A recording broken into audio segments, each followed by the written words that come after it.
My people, where you at? Where you at? Wake up from your slumber, stop sleeping. Wave your hands, wave your hands, wave your hands, wave your hands. Come on, come on, come on. I know you're sleeping now. You gotta wake up some more, yeah? Okay, let's go. The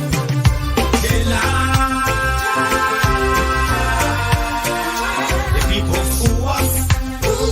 The people lie to us. The government betray us. They betray us so much. I said they lie. The people fool us, oh. The people lie to us. The government betray us. They can lie, they can steal, they will not go. I said we tired with their lies. We tired with their promises that led us to all our damages. We tired with their speech they preach indeed, and now unique they deceive us. The thing we saw, it frustrate us. So why did you lie? Why did you steal? Why did you allow the citizens to beat? You see, we just tell you that's why we voted you. But you fool us, you screw us, you use us and later on abuse us. So why? The government should lie. Why? But that's the question that we ask. They lie. The people fool us. The people lie to us. The government betray us. They betray us so much. I said they lie. The people fool us, oh. The people lie to us. The government betray us. They can lie, they can steal, they go knock the corrupt. No one to trust. My people, no one to hope on. Nobody. My hope that I have been broken. I'm telling you, brother. So where are the schools? Where are the roads? Where are the jobs that they say they could afford? But they're too selfish. The people tired with their rhetoric. People tired, they tired. You see the reason why we ask why the government betray. They have enough of time, but yeah, then instead they delay. People suffer. No work for people crying for hunger. Look at. Your vision and your mission, your intention to the nation, they poor. You got nothing to show. Nothing. So why? The government should lie. Why? But that's the question that we ask. They lie. The people fool us. The people lie to us. The government betray us. They betray us so much. I said they lie. The people fool us, oh. The people lie to us. The government betray us. They can lie, they can steal, they go knock the corrupt.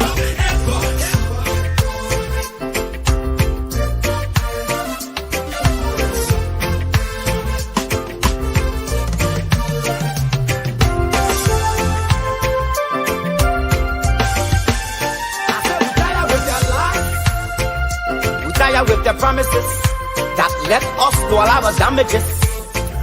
We tired with that speech they preach indeed, and now unique they deceive us. The thing we saw, it frustrate us. So why did you lie? Why did you steal? Why did you allow the citizens to beat? You see, we just tell you that's why we voted you. But you fool us. You screw us, you use us and later on abuse us. So why? The government should lie. Why? But that's the question that we ask. The people fool us. The people lie to us. The government betray us. They betray us so much. I said they lie.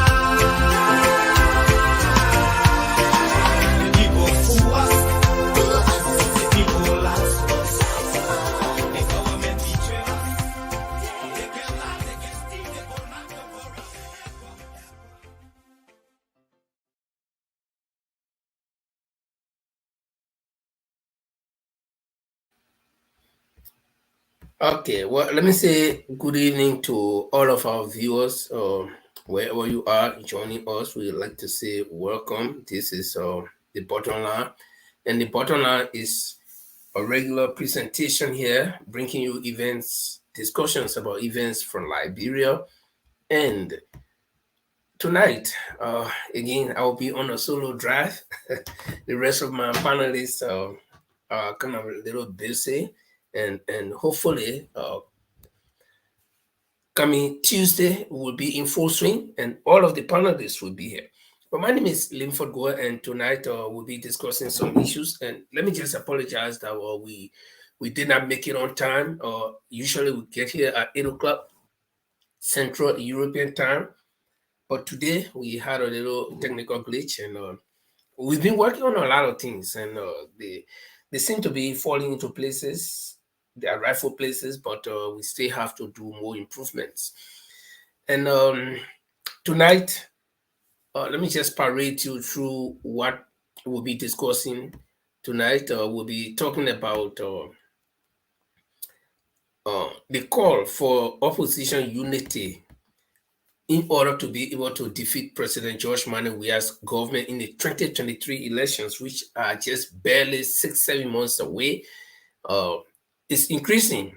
Almost everyone is calling for opposition unity, and they want the opposition to come together. They want everybody to be, all the opposition to be united, and they feel, or the Liberian people feel, or majority, or if we should attach any percentage to that, would be like at least 60, 70, 80% feel that that's the only way the government can be defeated by the opposition in the coming elections. And we'll be discussing that. And we'll also be looking at some of what appears to be hypocrisy from our own perspective. Then we'll also look at certainty. Actually, we have some videos that we could have brought you, but unfortunately, our video could not work because of the size of that video is very enormous. But I don't know if we will be able to play it from the other computer, and if we do, how clear it will be. This is my worry right now. I don't know how could that work, and I'm praying that it will work somehow. But we'll try. Let me see if I can just do some tests here. But tonight we'll have a very good discussion. Just in case you want to be a part of the discussion, we ask you to sit and share the video, be a part of our discussions tonight. It may not be that perfect tonight with the recordings that we have. Like I said, we have some very interesting things that we should have been, or some videos that we should have been showing to you, but we'll try our best to see how well those videos will come on the other screen. Because of the size of the video, it could not be uploaded on our system, but I'm thinking about trying to play it from the other computer. So let me see how it will be. So let me just see if it's possible to do that. No matter whether it's clear or not, but at least we want to show you what we're talking about. Let me see. Okay. I'm sorry, it's really, really, really, really bad, and we want to apologize for that. But okay, probably you'll listen to the audio, but I think that's the most important thing. The audio will be the most important thing, because there is something that I want you to hear. There are some things that I want you to hear. So what we'll do is we may play those videos, but the audio is what we want you to listen to. Okay, but basically it has to do with people, Liberian people calling on the opposition to unite. And the two main key players in the opposition arena are Mr. Alexander Benedict Cummings of the CPP ANC stroke, and former Vice President Ambassador Joseph Yuma Buaka. Those are the two key people that people are looking at to make a decision to come together. But one will ask the question, why are we at this stage in the very first place that people will now want us to come, or when I mean us, I'm not talking about me personally, but the opposition to come together, when the opposition was together, when they had something called the CPP that included 4 opposition groups, and they were waiting, and their doors were open to other opposition groups to come and join. But that group had to break away, and for no specific reason, for some scandalous reason, for some, personal reason, people felt that no, this would not work in one person's favor, and so we have to break it down, and so it can work in our favor. And so they fought hard and broke it apart.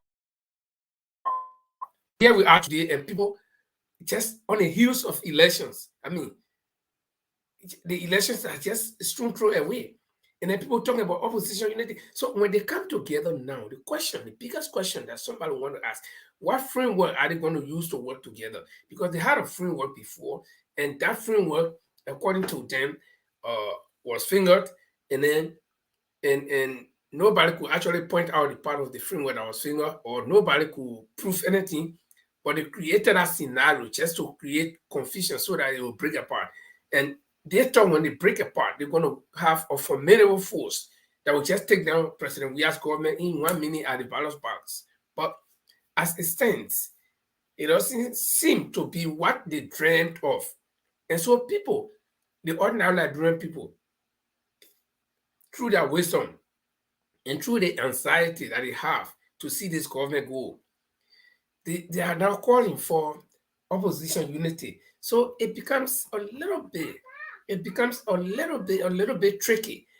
I don't know how are they going to work on that. And so, like I said, we're going to play you videos.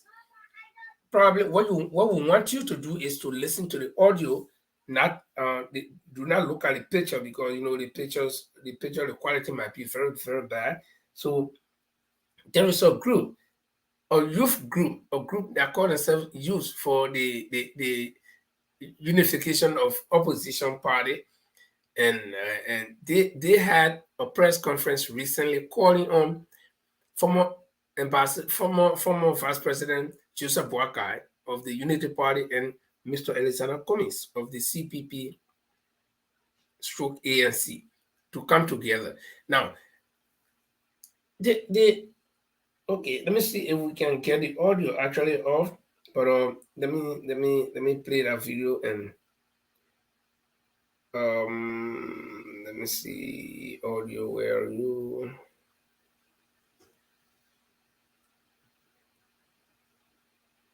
Things are just working up the wrong way tonight for me here on the program. Okay, let me see. I think I can get the audio here. Okay. Please reunite the opposition.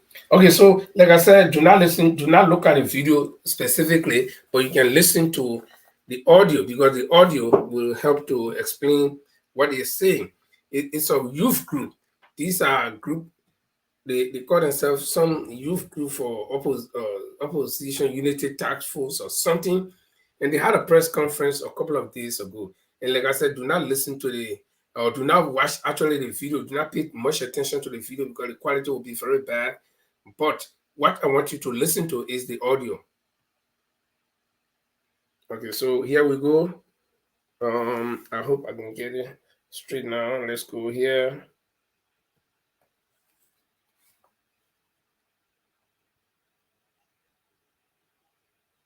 Opposition Task Force. Today, March 27, 2023. We're here at the Bella Casa Hotel on the Tottenham Boulevard, Monrovia.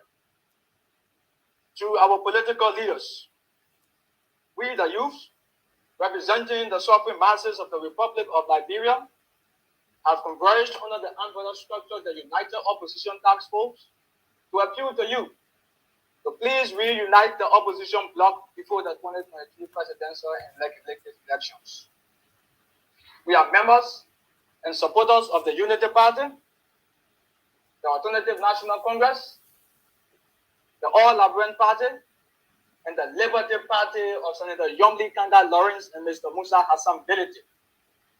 We have arrived at this position after a period of serious deliberation, calculations, and in-depth analysis of the social, economic, and political conditions of our country. The united opposition is the surest way to winning the 2023 elections and providing the long-anticipated hope for real change to the suffering masses of the Republic of Liberia. For too long, we, the citizens of Liberia, have suffered the blunt of bad governance and betrayal of a deceitful politician. We remain a generation without hope, envying the progress of youth of other nations and wondering all alone when will our story change. For those of you who do not know, 90% of the citizens of this country barely have 2 meals a day. No source of income, no solid family foundation. We lack the basic necessity of life, no access to quality education, healthcare, and hygiene. Growing in an environment of fear and insecurity. We, the youth and suffering masses of the Republic of Liberia, have regained some semblance of hope in the unification, in the qualities of leader, the unification of the initial CPP provided. We hope, we appeal to our political leaders that our hopes should not be dashed away. We too deserve to be happy. We too deserve to grow. We too deserve to have good education. We too deserve to have good health. We too deserve to live in a prosperous nation. We are the ones that will be voting. We are the ones that are suffering. We are the ones whose future is at stake. And we think it is important to mention that we have explicit confidence in Ambassador Joseph Yuma Buaka and Mr. Alexander Benedict Cummings. Please do not force us to choose between the two of you when we can have the both of you. We feel obliged to emphasize what we consider the singular most important fact in the opposition bloc. We are all on the same side with one objective: to remove this embarrassment of the government and replace it with the one we know is capable of instilling good governance, rule of law, and economic prosperity. Okay, we pause the video right there, and we look at some of what they say. Now, these are youths. These are people who call themselves youths, and they have united themselves under a banner called the, I think, Youth United for Opposition Unity.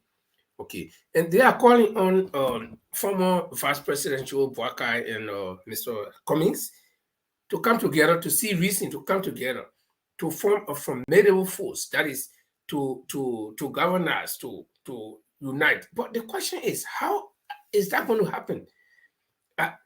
Because both men are saying that, okay, the both of us want to be president, and they all went into the CPP from the original stages. They went to the CPP as all equals. 4 parties went as equals, and their doors will stay open to other parties who come. When I mean they went as equals, they went like, okay, nobody is coming here as an underdog. Nobody is coming here to be vice president or this other person. We'll have into place rules. We'll have into place system that will be able to choose among us the person who's going to lead this united opposition. But that did not work at the time. And we've come so far. The parties have been registered individually, and the parties have been doing their individual work. I think the only thing they're waiting for, the major thing all the parties are waiting for now, or the 2 parties, let me concentrate on the 2 major parties are waiting for now, is to name their running mates, to appoint their running mates. Okay, so we've come this far, and then people are calling for opposition unity. So the question, there's one big question here: how is it going to work? Okay, how is it going to work? Now, the Liberian people, from all fairness, they had confidence in the CPP at the time. But when the CPP broke away, their hope dashed. And then they've been, the bigger question they've been asking: how can we take down this government peacefully through the ballot box with a fragmented opposition bloc? Okay, so they are saying, and these youths are saying, that they have explicit confidence in both Mr. Cummings and Mr. Buaka. They should come together. But with the 2 men saying that each of them will go to the ballot box as presidential candidate. How is it going to work? So let's listen to the group and let's see. Probably they have some recommendations. To divide the opposition is to divide our unity in this fight. Remember, united we stand, divided we fall. A divided opposition is a gift to the ruling party. The question now remains, who amongst you, our leaders, are giving this gift to the ruling party? The answer is simple. Anyone who decides to go alone, anyone who is against the unity of the opposition, anyone who says he can make it on his own, Ambassador Joseph Yuma Bwaka, Mr. Alexander Benedict Cummins, Senator John Lee Kanga Lawrence, and Mr. Bernard Wofa Yue, who amongst you is giving this gift to the ruling party? Okay. Now, the youths are asking, well, in fact, they are saying, they have laid a premise that a divided opposition means giving the key to the present government to continue what they're doing, or it's a gift to the present government to continue what they're doing. Then they are asking again, among all of the opposition parties, who is giving this gift to the to the ruling party to continue ruling as they are doing? Now, the answer is very simple. If I were to answer it from the initial stages, I thought some of these groups would have come up, but they were the same people hailing. Oh yes, Mr. Cummings is a finger. He let one finger a document. The document had a finger that Mr. Cummings allegedly finger could not be shown. It could not be confirmed. But they all in their, in their imaginations thought that, okay, this was the right way we can break away to get rid of Mr. Cummings, who is a newcomer in a political arena, who is like trying to bring changes that we don't want, who is like trying to change the status quo so we can go. And they all conglomerated against it. And the biggest question they ask here now, the youth ask, is who among you is giving this gift to the ruling party to continue? And if I would venture to answer that question, I would say Mr. Bernard Ure, because it was Bernard Ure who stood up single-handedly and went to court and told Mr. Cummings to court and said, without even thinking that his action of going to court would have helped to derail or to take off balance what they all have put together as the CPP. And he went to court. Okay. And let's imagine that when they went to court, that the court would have convicted Mr. Cummings, grabbed Mr. Cummings and jailed him. Mr. Cummings would be out of the race. So where would we be now? It would have been done for Mr. Cummings, right? Everything would have been done for him. Now, they found out that the court case did not succeed, and Mr. Cummings managed to get out of that case. In fact, not managed, he actually walked out of that case because there was no case in the first place. And then they are now coming together and asking for opposition unity because what they thought about did not work. And the youths are asking, who among you, all of you, who is giving this gift to the ruling party to continue? But my answer is Bernard Ure, because why? Bernard, if you ask me why, I will tell you. Bernard Ure was the one that carried out the lawsuit. Bernard Ure was the one that pushed for the breakdown of the opposition bloc, the CPP.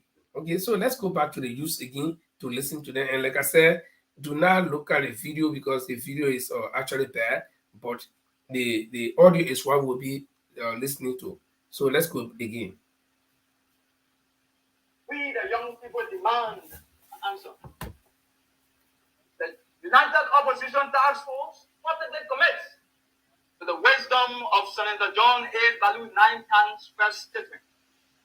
On January 11, 2023, the Maryland County former Senator, His Excellency Pastor John A. Balu Jr., addressed the prospect breaks and proposed a way forward for a united opposition. He proposed the following. 1.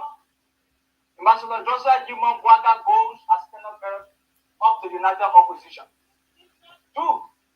Extra Alexander Benedict Cummings Jr. goes as vice standard bearer of the United Opposition. 3. Senator Yomli Kanga Lawrence goes as president of the Liberian Senate. 4. A memorandum of understanding is signed that guarantees a significant inclusion of the all Liberian parties in the governance of the country.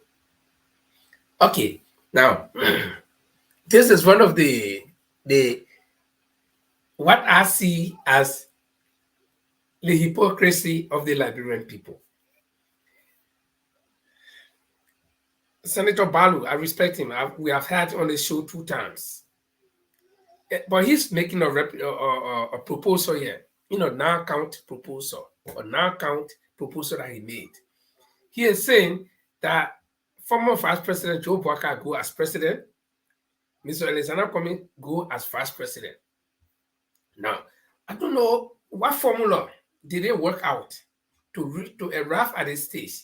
This is something that I say don't understand. Because in order to do that, you must be able to say, well, this is why we want you to go as vice president. And I don't know who goes into presidential race as a head of a political party and say, I want to be vice president. I haven't seen it around the world. You don't go and sacrifice yourself and say, okay, you know what? I got my party. And you got party. You got a party that people follow. You got partisans. You got your headquarters. You got your legal documents to operate as a political party. You got your interest. You got your platform.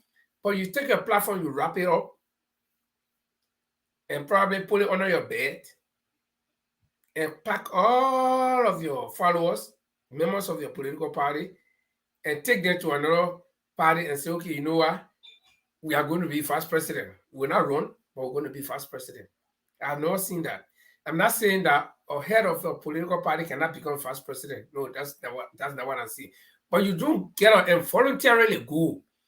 You should be appointed.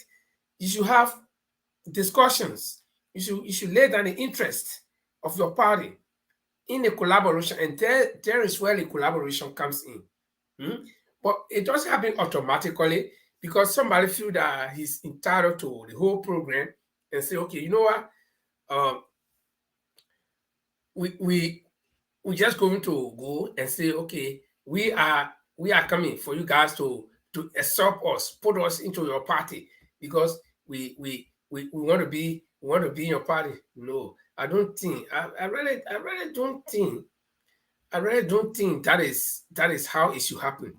Okay, so then I asked myself, what formula did Senator Balu's proposal work out to arrive at that decision? That Joe Boakai is going as president, then Alexander Cummings will go as vice president. Why wouldn't it be Bernard Ure or Yomli Kanga when they are all political leaders, when they were all in the CPP? Why name Mr. Cummings? So that's a mystery. That's something to be discussed. Okay, and the only people who can discuss that or who can answer that question are the people who are making that proposal. Okay, then we continue. In fact, in his proposal, he also said that Yomli Kanga, I don't know whether the guy was reading the thing rightly, but they also say that Yomli Kanga will go as president of the Senate. And I believe that from what I know, is the president of the Senate is what? The vice president. So if Cummings is going as vice president and Yomli Kanga is going to be president of the Senate, how does that work out? I don't understand. So what will be Cummings' function as vice president? He's just going to be a ceremonial vice president, right? Okay, go carry all your voters, your party members, they vote for Joe Boakai, he become president. Then Yomli Kanga will become what? Senator, president of the Senate, and then you will just be vice president. I think, and like I said, I don't know if the guy was reading this thing correctly, is exactly what Mr. Balu said, but let's listen more. Fine. The memorandum of understanding is signed and guarantees that Mr. Alexander Benedict Cummings Jr. is the next standard bearer of the opposition bloc after Ambassador Joseph Juma Boaka. This is another error that doesn't make sense. The opposition, there are several parties. They go, this 2023 election, come and say, okay, I fought president. I volunteer to be fought president. Then they say the sound memorandum of understanding that he will be the next standard bearer of the opposition bloc. So it means all the other parties. So what are we doing? Is a coronation? So all the other parties, nobody will have interest. It will only be, you see, this is a clever trick. This has been all along a clever trick to silence Mr. Cummings' political ambition. But I believe that Mr. Cummings, this is just my proposal, because they are proposing too. But I will propose that Mr. Cummings go, and I will support Mr. Cummings to the end, that he goes, and he will lose. Let him lose, standing as Alexander Benedict Cummings losing. Let GMB go. If GMB wins, let him win as Joseph Juma Boaka winning. But you cannot say you're going to sign a memorandum of understanding that will say, okay, Mr. Cummings, you will be the next after GMB. So what if the other parties say, no, we are feeding candidates? You don't see that hurdle? You don't see something like that happening? And according to the Constitution of Liberia, we just witnessed it, okay, that no other law supersedes the Constitution of Liberia. So you can sign all of your memorandum of understanding. When you have problem and you go to the court will say, well, your memorandum of understanding does not supersede the Constitution of Liberia. So the Constitution is the number one law, and it will erase whatever memorandum of understanding. So to come and say, well, Joe Boaka will go, Cummings will go as first president, and then in the next government, Cummings will go as the standard bearer for the opposition. What if the other opposition people say, okay, we are feeding candidates? Yeah? And then you'll say, oh, no. Then Cummings will get and say, no, we sign memorandum of understanding. And in fact, when you go, because we are judging from past experience, when you go, they say, okay, you're bringing a memorandum of understanding, you'll go to the Supreme Court, right? Even though the law will erase whatever agreement you people have, but just for fun's sake, then the Supreme Court says, okay, you're bringing a memorandum of understanding. They're Cummings carrying one paper called memorandum of understanding, that in the past, the understanding was that he will volunteer and go as first president to Joe Boaka. After Joe Boaka, then he will go as president now. Then when they go to court, they say, okay, you're bringing a memorandum of understanding just for fun now. Then here coming there carrying a memorandum of understanding. Then Joe Boaka said, I don't know, we didn't sign that thing because we judged from past experience. You know, they had a CPP that had framework agreement. When they went to court, when they said Cummings fingered the framework agreement, when they went to court, Joe Boaka said he doesn't know Cummings. He had not seen him before. Okay, so how can they see Joe Boaka? What makes you think that he will not say, well, we didn't sign anything like that? So I would suggest that Cummings go as Cummings in the election. When he fails, the Liberian people say they want him, fine, then we'll know. Then let Joe Boaka go as Joe Boaka. If he wins as Joe Boaka. Or if he loses as Joe Boaka. But what I support, what fervently I support is opposition unity. If there is a second round, that all the opposition will go beyond one, the other person will go second round, that I support. But to say now that, oh, Joe Boaka come and he go as president, how? Everybody got party. Okay? So what I've not seen a political arena where they say, no, the other mayor, he said, only candidate that can go, you must be first president. How come? How did people arrive at that? You don't coronate in a democratic system. You don't coronate people. You don't go and say, well, you know what happened? You will make you the first. And first presidents do not volunteer. I have not seen anywhere in the country where somebody will put hair or say, oh, me, I want to be, the only thing I got my paddle, but the only thing I put my hair, I want to be first president. So you roll up all of your own platform that you have for the presidency, you roll it up in one paper, you chunk it under your bed, then you pack all of your memos and say you cannot go be vice president. I'm not saying it. And do not get me wrong. I am not saying that head of a political party cannot be vice president. No, that's not what I'm saying. You can be, but this is when collaboration comes in, because you are going to collaborate with the other people, and then you are going to have saying on the table. You are going to have your demands. You are going to have things that you want for your party, for the interest of your party. Okay, but you will not roll up all of your memos, put them in your bed, and carry it and deliver it to the other party and say, well, we can to be your vice president. I've never seen it before. Okay, then one of the hypocrisy of the Liberian people again is that nobody knows Cummings. Cummings had not been in the country for long. He's a stranger. The federal job worker called Cummings a stranger. Who Cummings got 7%. The people don't know him. The people are not relating to Cummings. But you want to see Cummings to be vice president. So I don't do afraid that nobody know this man. But if you take this man and make him your vice president, because remember that your first presidential pick has a very strong and big influence on the decision of the voters. If you go in the gutter and pick up one Joe Blow and making your first president, the voter will say, well, wait now, even though we're supporting you, but you're not serious. How do you go? You leave all the influential people, all the people who can deliver votes, but you go pick up that Yakpaulo from when they got up, a drunkard, that man will nobody know. So I think we got to make a different decision. So your first presidential pick is very important. It can influence the decision of your voters. So you people have already, decided Mr. Cummings' fate, that nobody knows him. Cummings is a stranger. Even the federal job worker said it. Cummings got only 7% in the vote.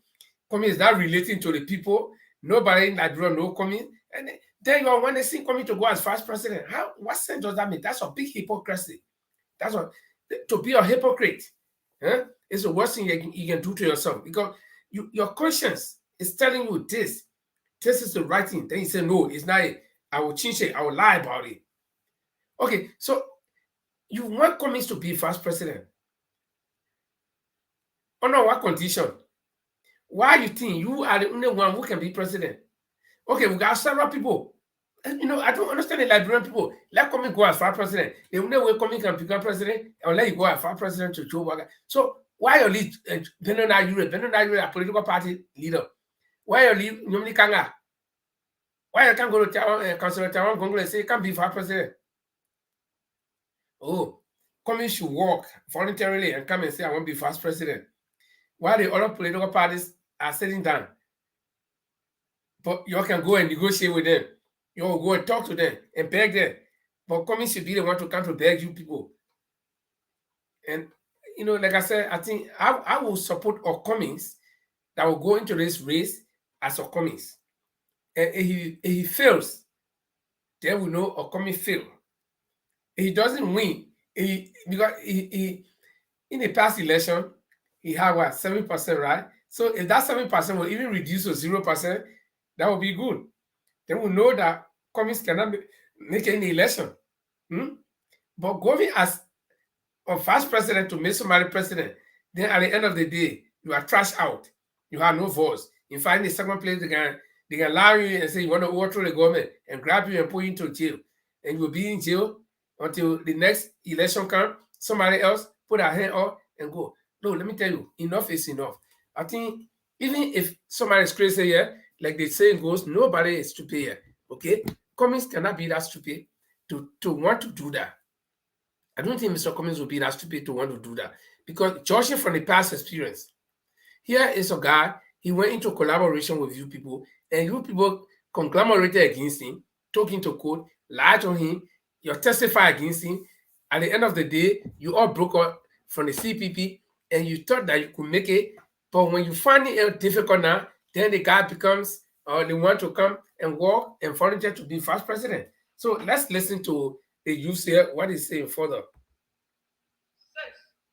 The memorandum of understanding is signed that guarantees that Mr. Alexander Benedict Cummings Jr.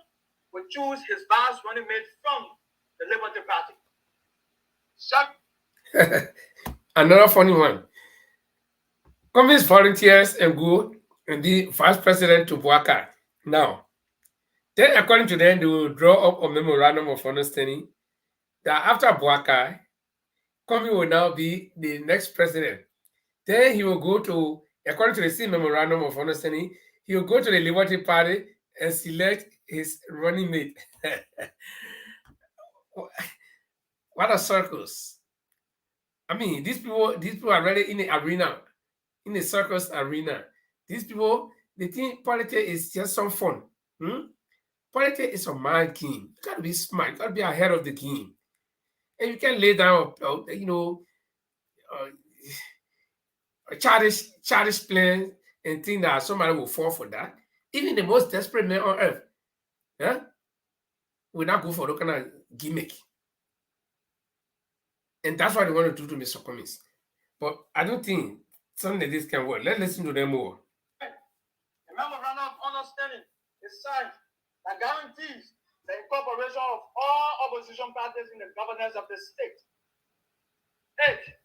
The memorandum of understanding is signed on how to address the speakership of the House of Representatives. And 9. All efforts must be made to reunite the Liberty Party.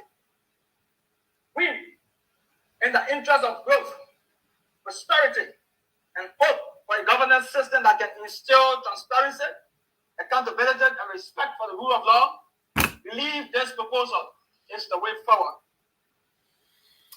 Well, that's a group of youths calling themselves I just forgot her name, but they say they are there for the unity of opposition parties. But like I said, I don't see anything like this happening now, because they've been there. They broke it down. It's like you build a house, you spend all your lifetime working, save your money up, go and build a beautiful house, and broke it down for no reason. When the rain coming, then you rushing, you see the rain already coming, then you rushing to go build something shaggy, some zim shack to go on for shelter.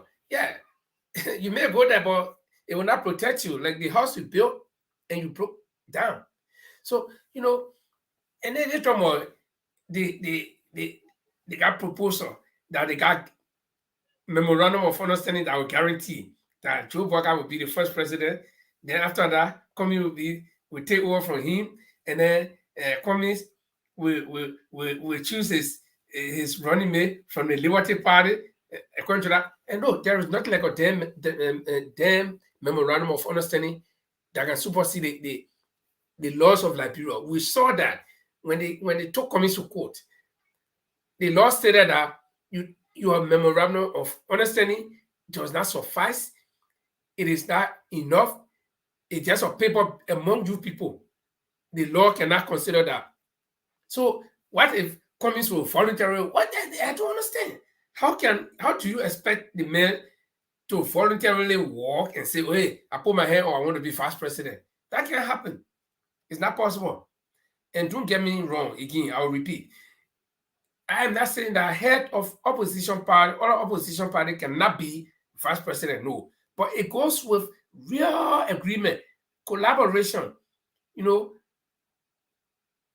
some cases, a merger where you lay down your plans, you lay down your card, you discuss, okay, the interests of your party and the country. You don't work and volunteer and say that, so it's not going to work.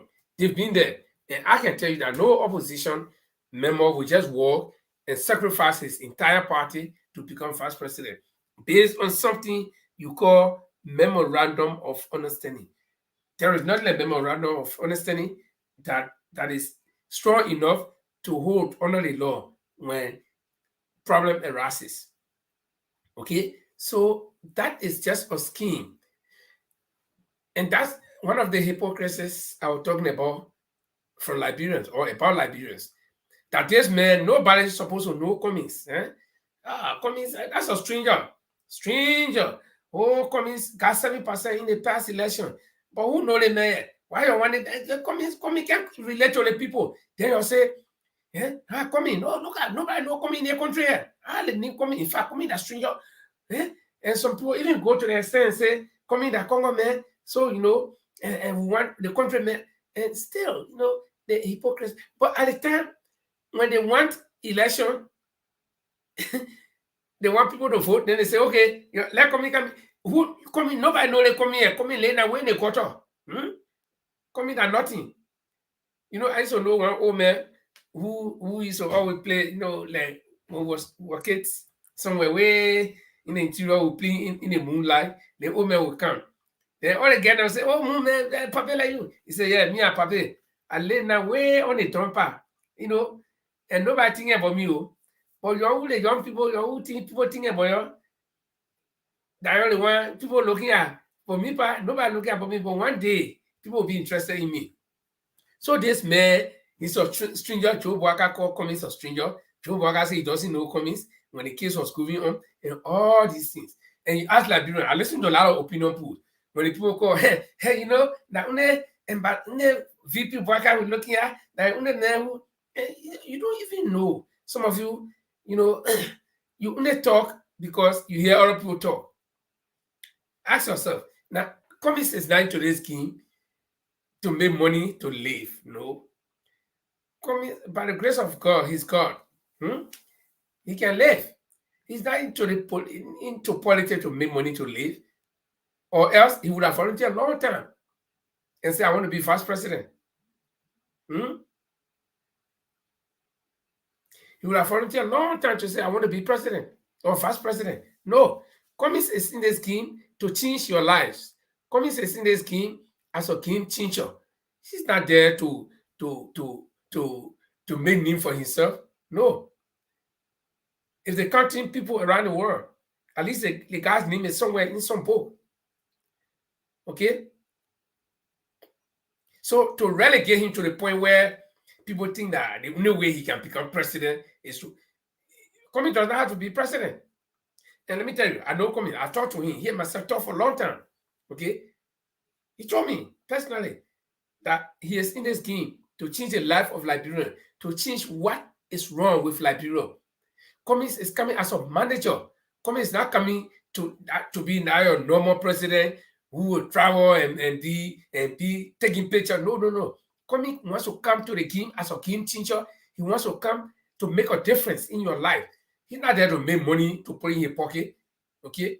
And so Liberian people, you are funny people. Some people say, oh, Cummings is a new ATM. So when they hear Cummings, they all go there. Well, we're going to get out no money. You see?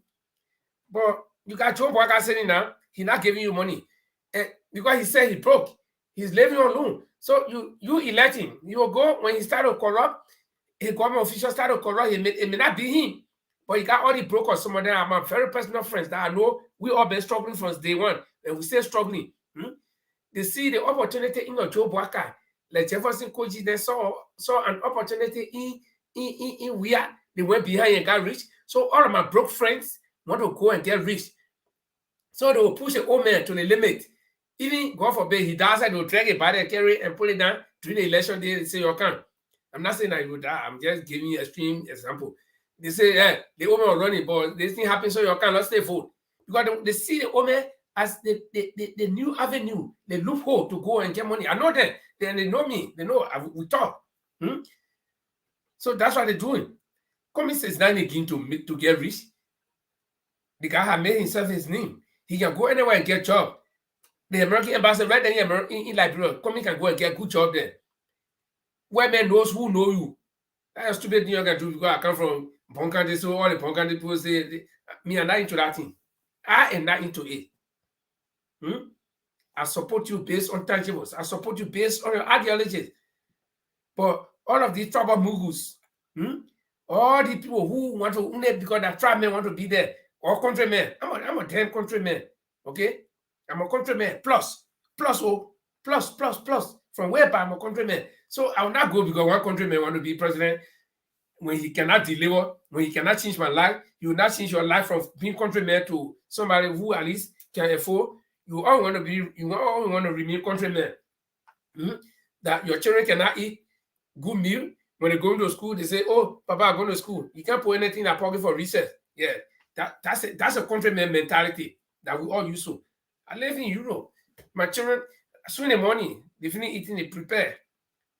If I'm at work, I can't make it, I call a taxi. Taxi will come for them, free of charge. Okay, that's the kind of life we want for your children to live. Okay, but the countryman mentality stuck with you. Now, yeah, a countryman. So I want my countryman to get there. Whether he's stealing, he not managing the country properly, but he's my countryman. Let him get it. A countryman at least. See the kind of mentality you get, and then you get complain. Liberian people are full of hypocrisy. We are the biggest hypocrites you can find anywhere on earth. Or commies, nobody know commies. Coming got 7% in the vote. But you want this thing coming to go, you who got 250,000 or maybe 450,000 people in the vote, you want this 7%. So how much? Tell me, you have 450,000. Coming got 7%. That was about 125,000 or 200. I don't know how many percentage was that or amount the vote was that. So take an add it to your vote. It will say not to do anything for you. But the thing coming that are not supposed to be relevant in the political arena, nobody knows him. You want him to be your first president, and you want him to volunteer. This is bizarre. You know, like I said, Liberian people, the only thing we know good, tribalism, that we know well. Tribalism, we know it very, very well. Because our countrymen, and by the way, my nephew, my traditional nephew, when I mean traditional nephew, his mother come from a town. In fact, it should be relatives, okay? Is running as a presidential candidate in the race. He's my second candidate. If Mr. Cummings is not in the race, I will support him. And I will not support him because his mother come from a town and we're supposed to be relative. No, I've told him, here and I've told many times, I've told him, I will not support you if Cummings is not in the race. I will not support you because you are from a town. I will support you based on your ideology. And he knows me and we talk. He knows that.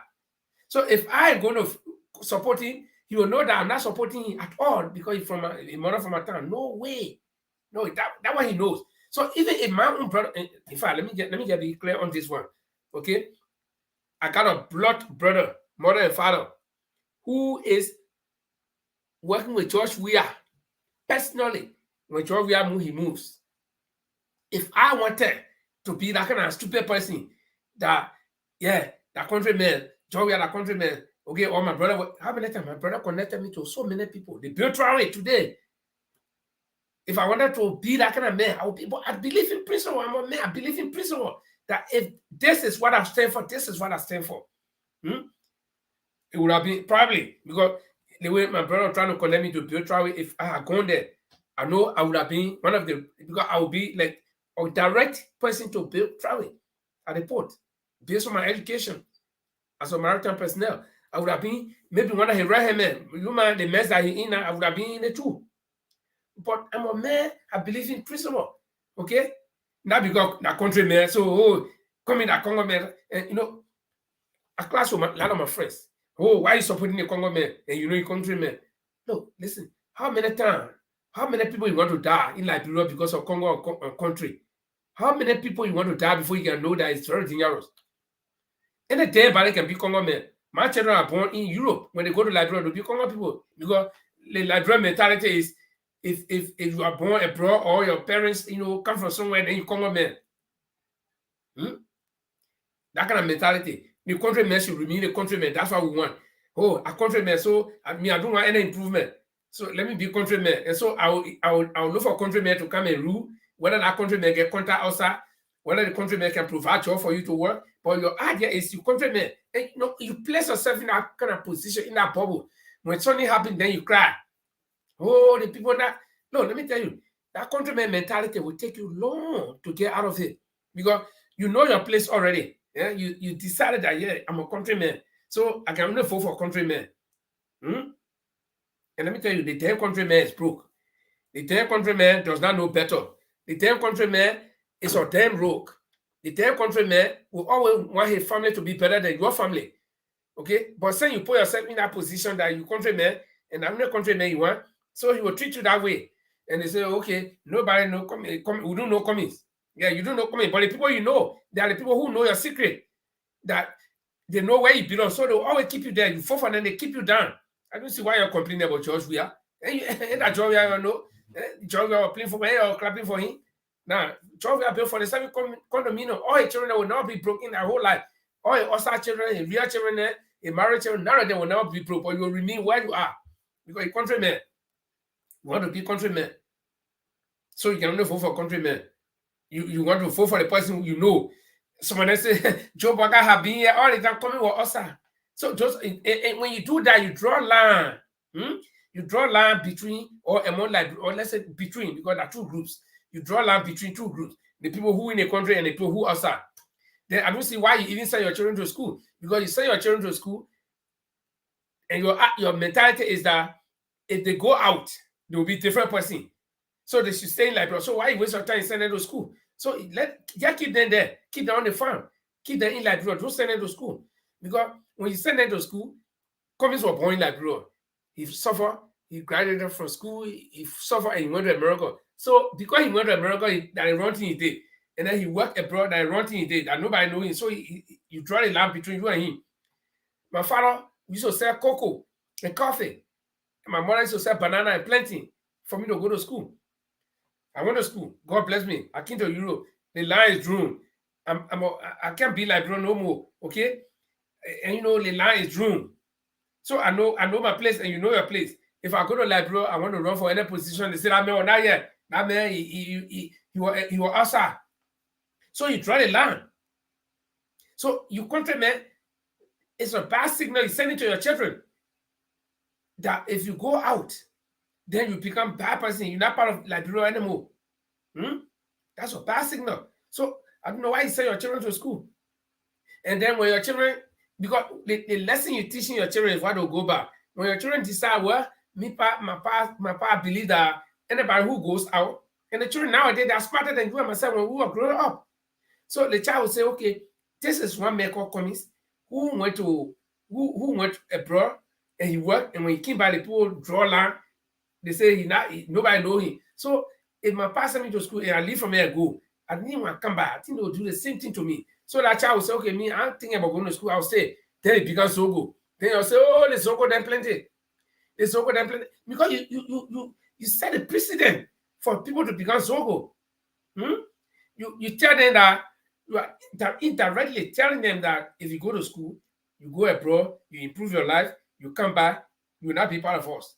So the child said, okay, but then I'll just stay right here. I'll decide to remain countryman because my father believes in being countryman. My mother believes in being countryman. So those of us who are having children, all of Liberia will worry about our children because they may not have future in the country. You call them all kinds of names. Okay? And then you the same people, when you get broke, you take him phone, you call him. Because your condition will not change. The millions of Liberians that are out, if they come back with the ideas that they got, and they put all the ideas together, that country can be changed in 1 minute. I mean, we are one of the smallest countries on earth. The country I live in, Norway, we got 5 million people plus, as per the last census report. And our census, not nothing you can do. Here you got social security number. Where I'm sitting down, if the people want to find me, anybody can find me. Just put my name in the system. You see my address. You see my picture. You see all my children's name, my wife's name, where we live, well, how many rooms in the house that we live in. Everything is on the system. Everything. They know your address. They know where you live. And your name not even important. Your job brand not even important. When you carry, they assign that number to you. That number will live with you until you die. Your social security number. It will live with you, you die. You go anywhere. Anything you want to do, they ask you, go to the bank. Anywhere you go, they will ask you, what's your name? My name Peter Paul. Because nowhere, 10 people get the same name. Exactly, the same name, exactly. Send they sing business. If you are Linford, your son name will be Linfordson. The last name will be Linfordson. So you can have so many Linfordson, so they know. So what they did, they developed that database with numbers, numbering system. That number is assigned to you. That's a social security number. That number will live with you down. Nobody can have it. So that number is important. You go somewhere and say, my name John Brown. You say, wait, John Brown. They type John Brown. Then 10 John Brown will show, or 20 John Brown will show. Then they say, but what's your social security number? That number is not call it. And that number, it includes the first 6 digits of your birth. Then the other 5 numbers, there are 11 numbers. The other 5 number is a special number assigned to only you alone. So by then they put in that number among all the 12 brands I show, then they see you now. See it? So in Liberia, you don't have a kind of system. People have learned a lot of things around the world. They want to bring it to Liberia. But you Liberian, because you believe in country and conquer. When you conquer, man, you're enemy. So the country people so in Liberia. And the damn countryman is a damn rogue. The damn countryman is broke. When he become president, all the people will come. They want to work. And that countryman, I'm a countryman. Okay? If I become president of Liberia, my little village I come from in Ponkante, all my Ponkante people will come. My village people will come first. Then the surrounding town, because they all know each other. Then we got about 10 surrounding villages. They all will come. And I can look at them and lead them and go look for different places. So I put them. Then nepotism come in. Tribalism come in. They will complain. Oh, Liberia get problem. We are the problem, not the country. We. Because our mindset, you look at one of your own. Simply because that person was living out, you call him all kinds of names. You call him stranger. You call him this. You call him that. Forgetting to know that he's one of you. What message are you sending to your children? That if your son that is suffering, you go to the farm, you plant grampy, or you plant banana and plantains and whatever, and pay his school fee. Then it God blessing. Because everybody got some kind of blessing. And God say, begin, you go to America, you go to Europe, you go to Asia. And I begin struggles and finish school and go to Asia. Then other people say, oh, you go to America. That man, that queen man, in that part of us. How do you feel? You say, coming because he work at hey, you know, Liberians was stupid. Whether you get there or not, but you're stupid, you're accept the fact. During the war, why coming that country to Liberia? Why you all running away from Liberia going? So that coming get support that support him on. So you were supposed to come to Liberia during the war time while the other people running going out. What the men do for us? The people, you know, I listen to some people who are even well learned. In fact, not well learned, they pretend to know something, but they don't know. I will be specific. Using Fango on spoon talk more comings did not during the case against comings, he was talking for coming, or coming did not take a phone and call him. So that's the reason why he turned against comings now. Can you imagine? So that shows you that most of the people you hear talking, they only doing it for their belly or for recognition. It's for self, it's not for you. The people is not for you. Why important is it say for coming to take phone and call me? It's not important. If I believe in his policy for Liberia to develop, I will root for him. And it can be any person who will come with good policy. I don't care. You take phone, you call me. Coming does not have to call me for me to be happy. Coming is a human being. He got his own family problem. He got his own thing to do. Coming does not know everybody like Liberia. He make you. Look, I have been opportune to meet him. We have met so many times on Zoom, in meeting, ANC meeting. Then our opportunity to meet him physically in Germany last July. And we sat there and talk. We crack a lot of jokes. And this is how I assess people. Then I got to know that, okay, this is, let me tell you, I work with Charles Taylor. All the battles that I go around talking all kind of nonsense about Charles Taylor. Some of us will go, if I appear in the court to open my mouth to say I should testify against Charles Taylor, he will know that what I will say will be true. Because I know him, I sat with him, I talked with him, I was with him for complete 9 years. Now, the same thing, I sat with communists, I listened to him, I talked to him, he and I had discussion. I used my journalistic style to ask him some questions, not like interview form, but just to know. And I know what he told me. So I can root for him from now till the end of time. But I will not say because he didn't call me, so I tell you against him, using Fangon. All they know is making about Joe Waka. It's all because they all see that loophole in Joe Waka, that they can ride behind Joe Waka and do. How did Eugene Fangon refer to Joe Waka during the 2017 election? There was going to be political cartel. He was destroying the cartel. He was the cartel destroyer. Now he's now rooting behind the cartel. He's not coming. Joe now the only way according to Youth in Fangon, he is a small little man. He just talk like one radio, blah blah blah blah blah blah. The radio can even make sense. He even talks because he get alarm off. And I think Jovia got rid of him for. Then he turned against Jovia. Now the cartel that he was destroying, that the cartel he tried to build. In person of Joe Waka. That because Cummings did not call him, he was rooting for Cummings did not beg you to root for him because Cummings knew that in fact the case against Cummings was not a case. And you knew you forgot if you were in the government, you were still going to talk against Cummings. But because they drop your I don't want to say that word. They drop you from the government. So you thought that if you say, oh, the case against Cummings is now a good case, that Cummings say, oh, you're using for a good man, come to me. But Cummings is smarter than that. Cummings is very smart. Yeah, you were running beyond Jovia, oh yeah, and the other people, the opposition, the political cartel, you were destroying them. When Jovia drop you, then you went Canada to start to make friends. Let me tell you, if I have my own will, you Eugene Fangon, you will live in America and did that. You will not get one piece of job on any government Liberia because you're not doing any interest. All the nonsense you're talking, you said you're spoon talking now. You're not doing any. No. A church will call you and offer you money, and church will say, "Can you going back?"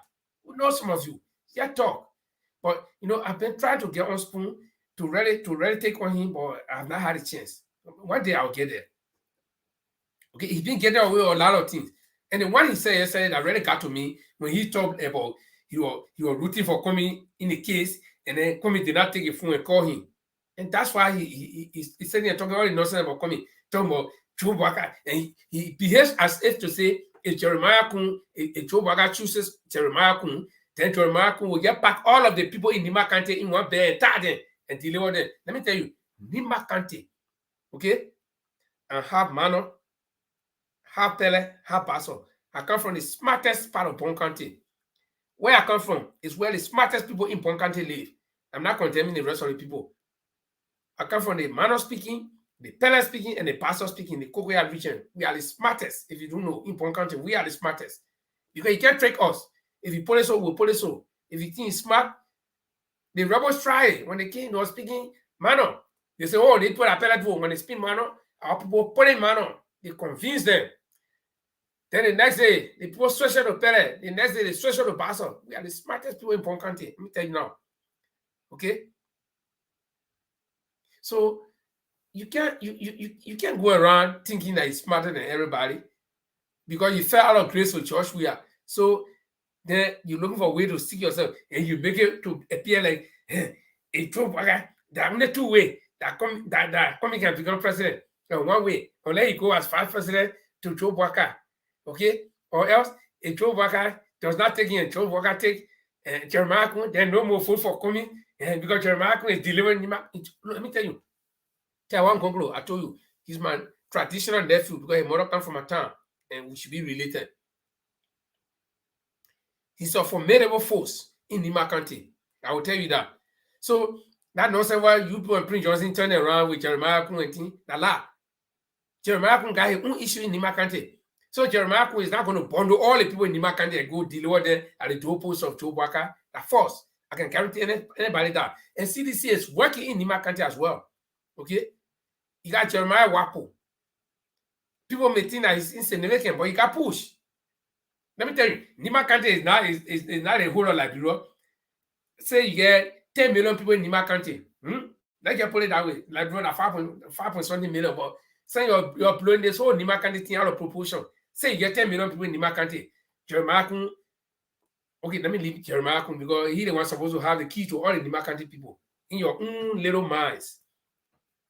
Tiawan Gonglo go and take 3 million people from Nima County, from the 10 million, or the proposed 10 million.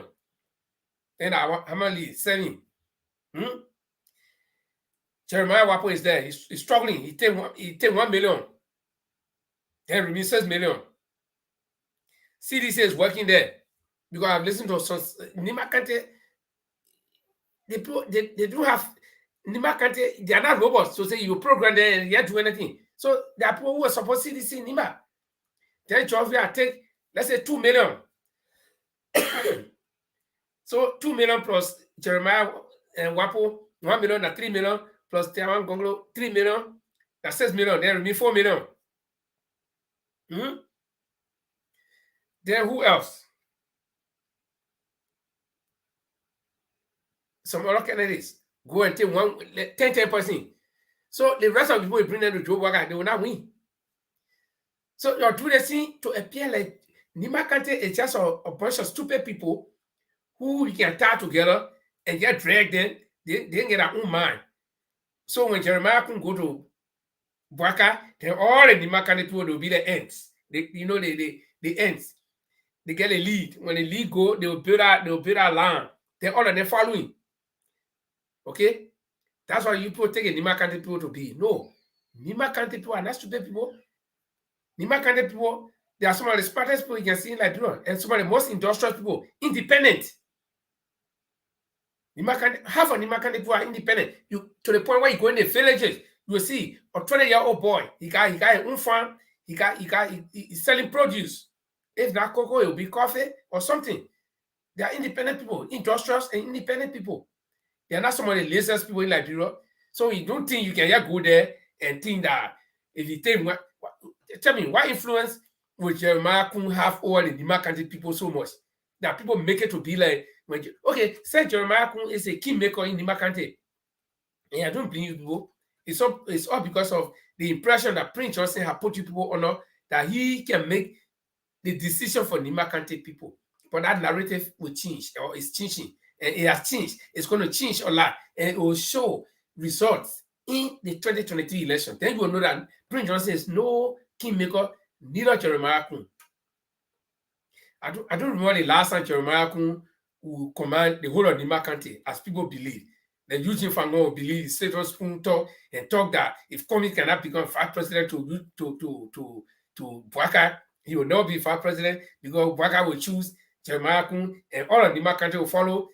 So I don't know what CDC doing that. Maybe CDC not even talking to anybody in Nima Kante.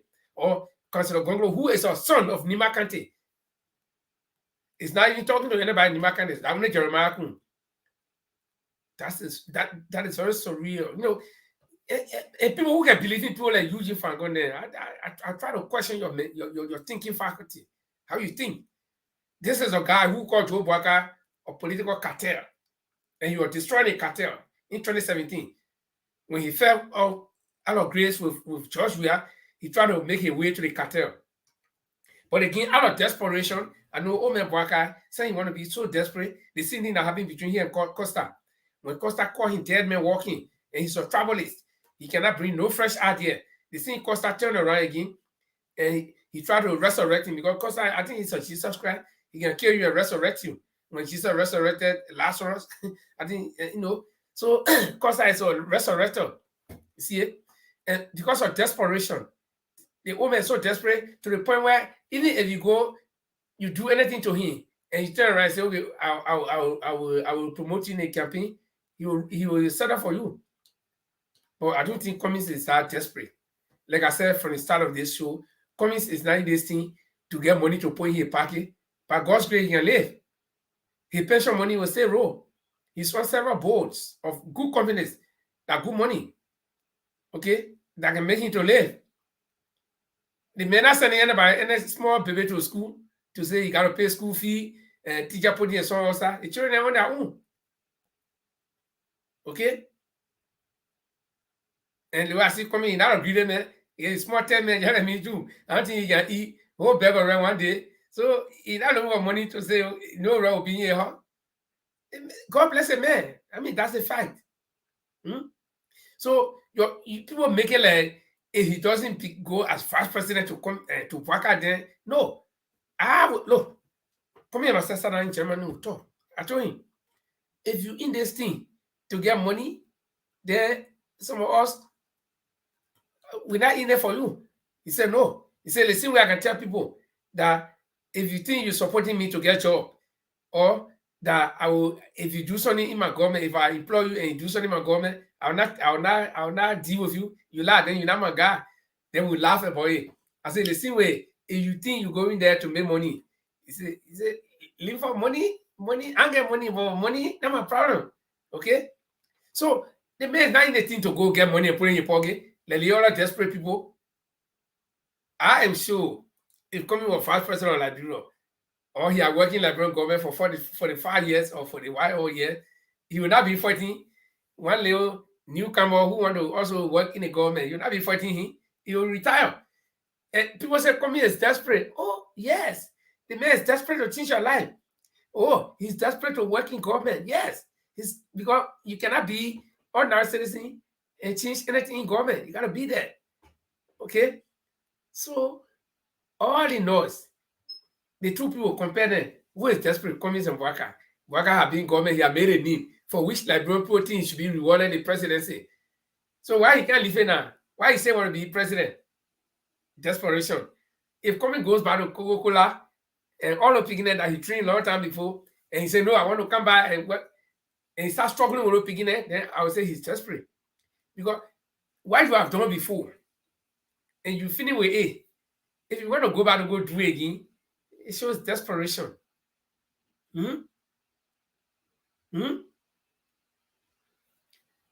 Oh, like people, you are hypocrites. A lot of you, 99% of us are hypocrites. We believe in a divide and rule. Oh, the men are countrymen. Oh, the other men are Congo men. Congo men got 6 legs. Countrymen got 10 legs. No, we all got 2 legs, 2 hands, 2 eyeballs. We all from Liberia, we all speak the same language. Or languages, we understand each other. We are all interrelated. Not because somebody was opportune, then the person becomes a different person. They formulated all kinds of ways to get rid of Cummings. Now the latest one is he should go as vice president. Yeah, he'll go as vice president. Then they say after Joe Waga, then he'll go as president. So what law in Liberia says that? No electoral law says that. No part of the constitution that says that. I can go as vice president if that government terms are over 2 terms or 1 term, or it's over. Then if I want to be president, I got to run. I got to campaign. I got to want to be president. I'm not going to say because of our presidency, you can't put me there. Then why is Joe Boakai campaigning? Why is he wanting to be president? And he was president for 12 years, so he should just go. And that's why the Unity Party people or the other stupid Liberian people are thinking about selling me as president for 12 years, so let him be the president. You see it? You see how you think? Whether he got anything to offer or not, he should be the president. We create our own problems. When we start suffering, then we cry. Liberians are some of the most funny people I've seen on earth.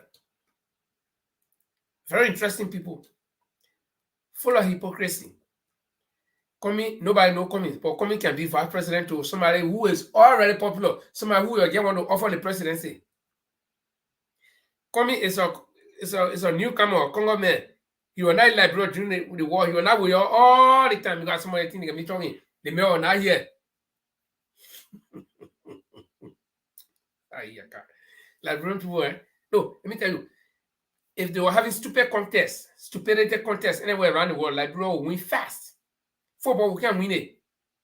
Come on, African Cup of Nations, we can win it. That's my World Cup. But stupidity, if there were any contest for stupidity, Liberian people will win it fast. Because I don't understand our mindset. So because I'm in Liberia all the time, whether I can offer anything, whether I got contact outside, whether I know anything, no, it doesn't matter. But I'm there all the time, so you can make me president. I'll vice president for 12 years, so that automatically qualifies me to be president. Whether I can deliver or not. So if Jesus Christ come from heaven and come and say, you know, I want to change this country, say, no, you are not here, you come from heaven, you are not here. The person who are here will order, the person will know. You see it? Oh, church, you are a good footballer. That means so dribble. Yeah, man. That means popular, man. People know the man. Everybody knows George. So don't vote for him. You'll put him there. Then you'll turn around. You'll start making noise. No, so now we all can blast Weah. But someday I can say that, say, yeah, Weah, it's good for them. Give it to them. Then you'll say the man, he can't talk to you all. The time the man play football, you're talking to you, the man will address you. You know the man can do the thing. But because you're stupid, You say your popularity, your elected a popular man. And the electing on the man will not change him. If you elect the man will still remain who he is. Okay? You will not change him. You can elect me, but you will not change me. So you complain against church. Why you complain against the man?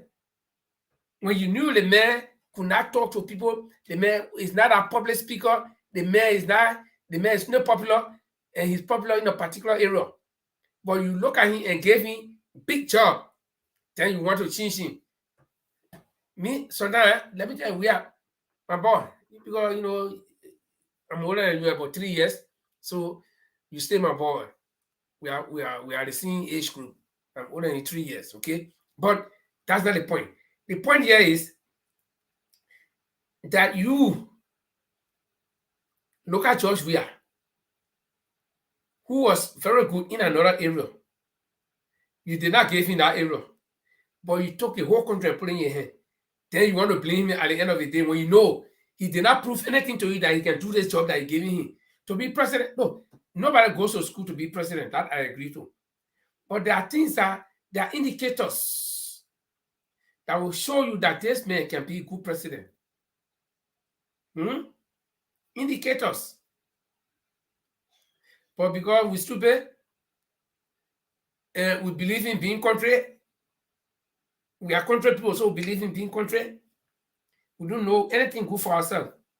We will always make a mistake, then we sit down and put our hand on here, we start crying, oh, you come for me, oh, you come for, or if you come for them, not me.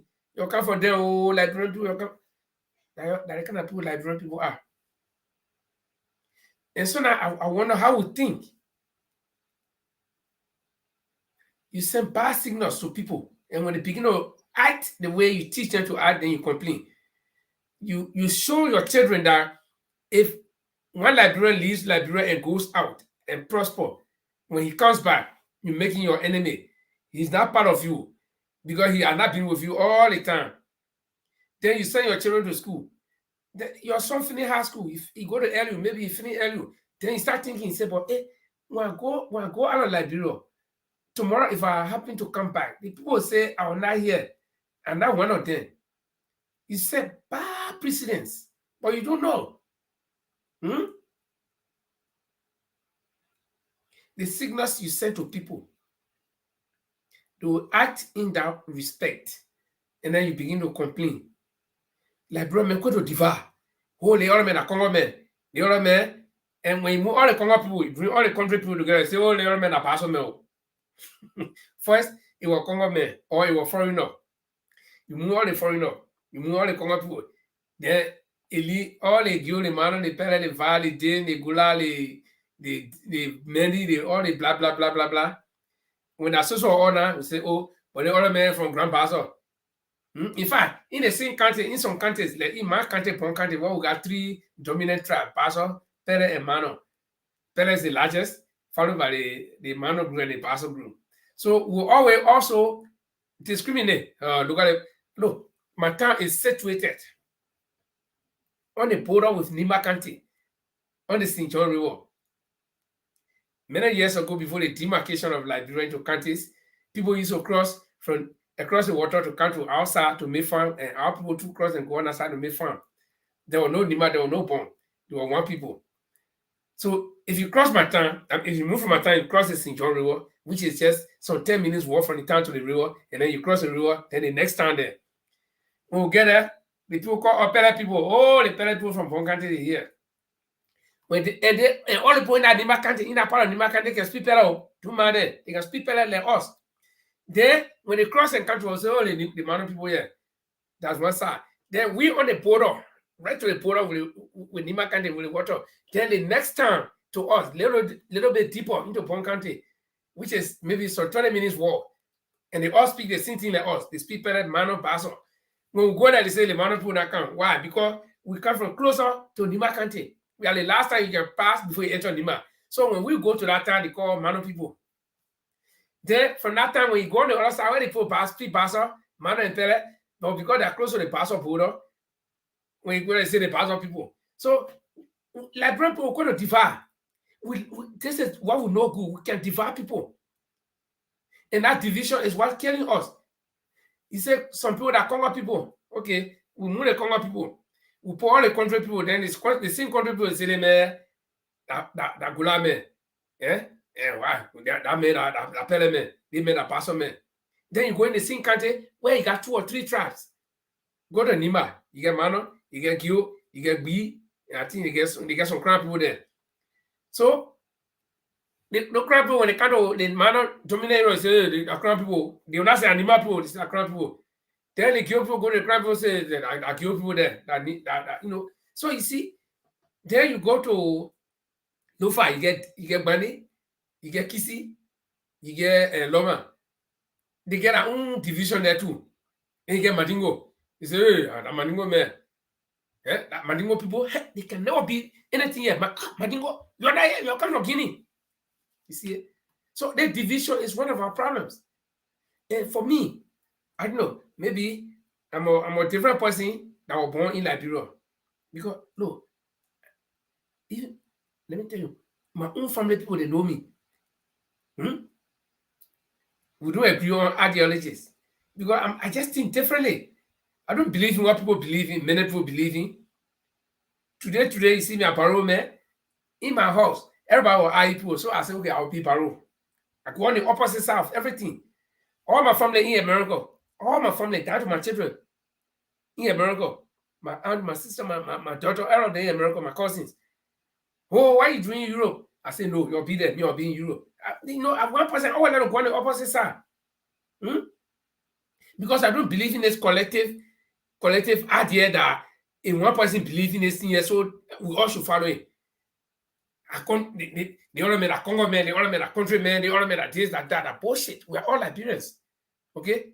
When you leave Liberia, country, white man country, the white man, they will ask you which country you're from. They know you're from Africa. Where in Africa? Okay? They will not say you Congo or you Basa, you this, you that. No. Liberian people will get problems. And our problem are ourselves. Our problem is ourselves. You know, God, there's a story about dog and God. Dog is man's best friend. Man can use dog to do all kinds of things, to hunt, to man a house, and dog is very obedient. When you get dog, you leave your dog home. When you go out, you come in, your dog will be the first to come greet you, will run and start jumping on you, missing you. But when the dog does smart thing, you beat it. Well, you know, especially in Africa, they beat the dog. So now you'll get the dog the boom. You'll get dog the crust. Dog is doing the same work. Dog that was man, when road coming, that dog will go and chase the road away. But time to eat, you'll get the dog the boom or the leftover food. You'll get the dog the crust of the food. So dog felt bad one day and he went to God. But dog too can see. And the reason why dog can see is because dog feels that he's not being well taken care of. So when you put the meat down, the meat where you're supposed to cook, when you leave it carelessly, the dog will take and eat it. Now, when the dog enjoys it, so then you grab the dog, you beat it, so then you kill the dog. So dog said, wait, I'll go to God. It ain't that fair. So dog went to God. He said, God, you see, you made me my best friend. All the animals.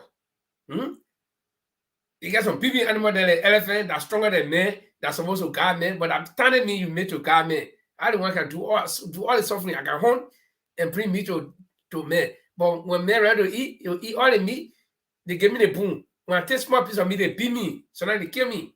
They have killed so many of our family there for that. So God said, okay. So what you want? He said, I want you to make me and man equal. I want you to let men know that I tell him to let him welcome me. Okay? So God told dog is sleep. In the morning, we'll talk. I tired now. Let me sleep more. So God had planted me on the dry. So when God went to sleep, then dog was going in there. Dog start eating the meat. Dog not big God. He take what come eat. So all the meat eat it. When God woke up in the morning, he said, dog, that me and you here. What is meat out here? Dog said, I eat it. Then God said, okay, you know what happened? The reason why men can build, you can't afford things. You see, you let us see things. So go back. Men will always be you until you can learn to ask, to beg. So that same thing with Liberian men. Liberian men, you are your own problem. So God told dog, God said, you are your own problem. He said, man, let it be, but you are your own problem. You create your own problem. You see, even though dog has the right, because dog is right too. Dog can hunt for man, dog can guard man, dog is man's best friend. But simply because dog too equal to steal. So when man grabbing the being, so he create own problem. So we Liberians will create our own problem. We are our own problems. We let it divide. Aren't we lucky, or will we not be lucky that we send several people out of our country? They go in other countries to learn some new ideas and bring it back to our country.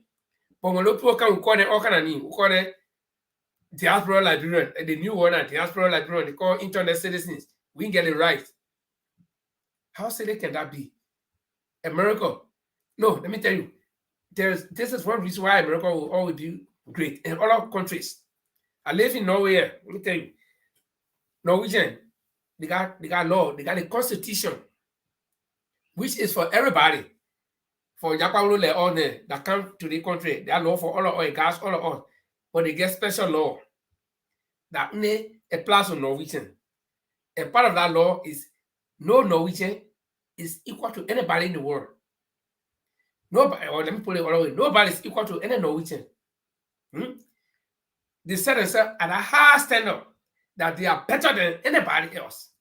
To the point where if I have a child by Norwegian here, they will all, the fact that my blood in that child, the other Norwegian will always feel that that child is not equal to them. Okay, let me put it this way.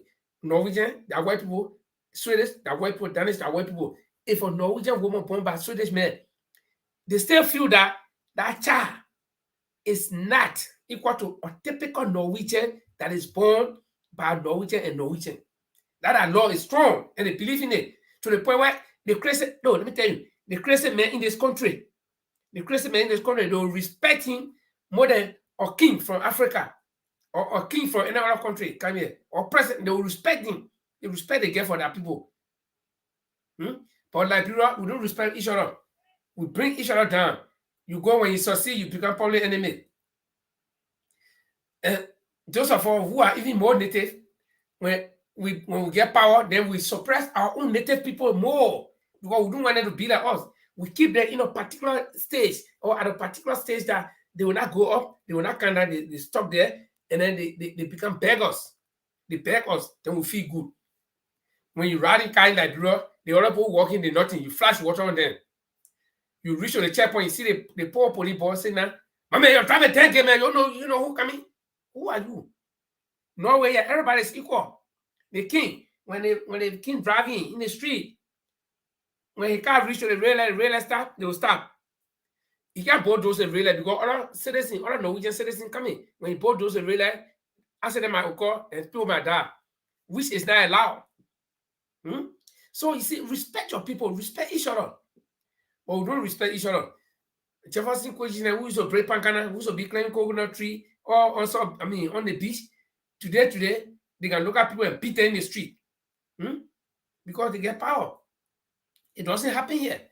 And in America, you see, that the American people get that thing. You touch one American anywhere, you touch all of them.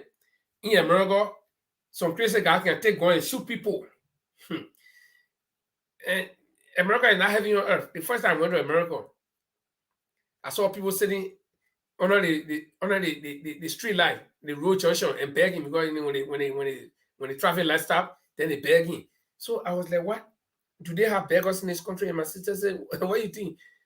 I said, no, because the picture we get when in Africa, when the people can talk about the Americans, I thought nobody begging it. She said, look at, then we went somewhere under the bridge. She said, no, under the bridge, the homeless people that do not, America of all countries, they get the number of homeless people in America, we don't even have them in Liberia. In history alone, the number of homeless people got there is not equal to the number of homeless people in all of Liberia. And some of them, they are homeless by choice, by what they do.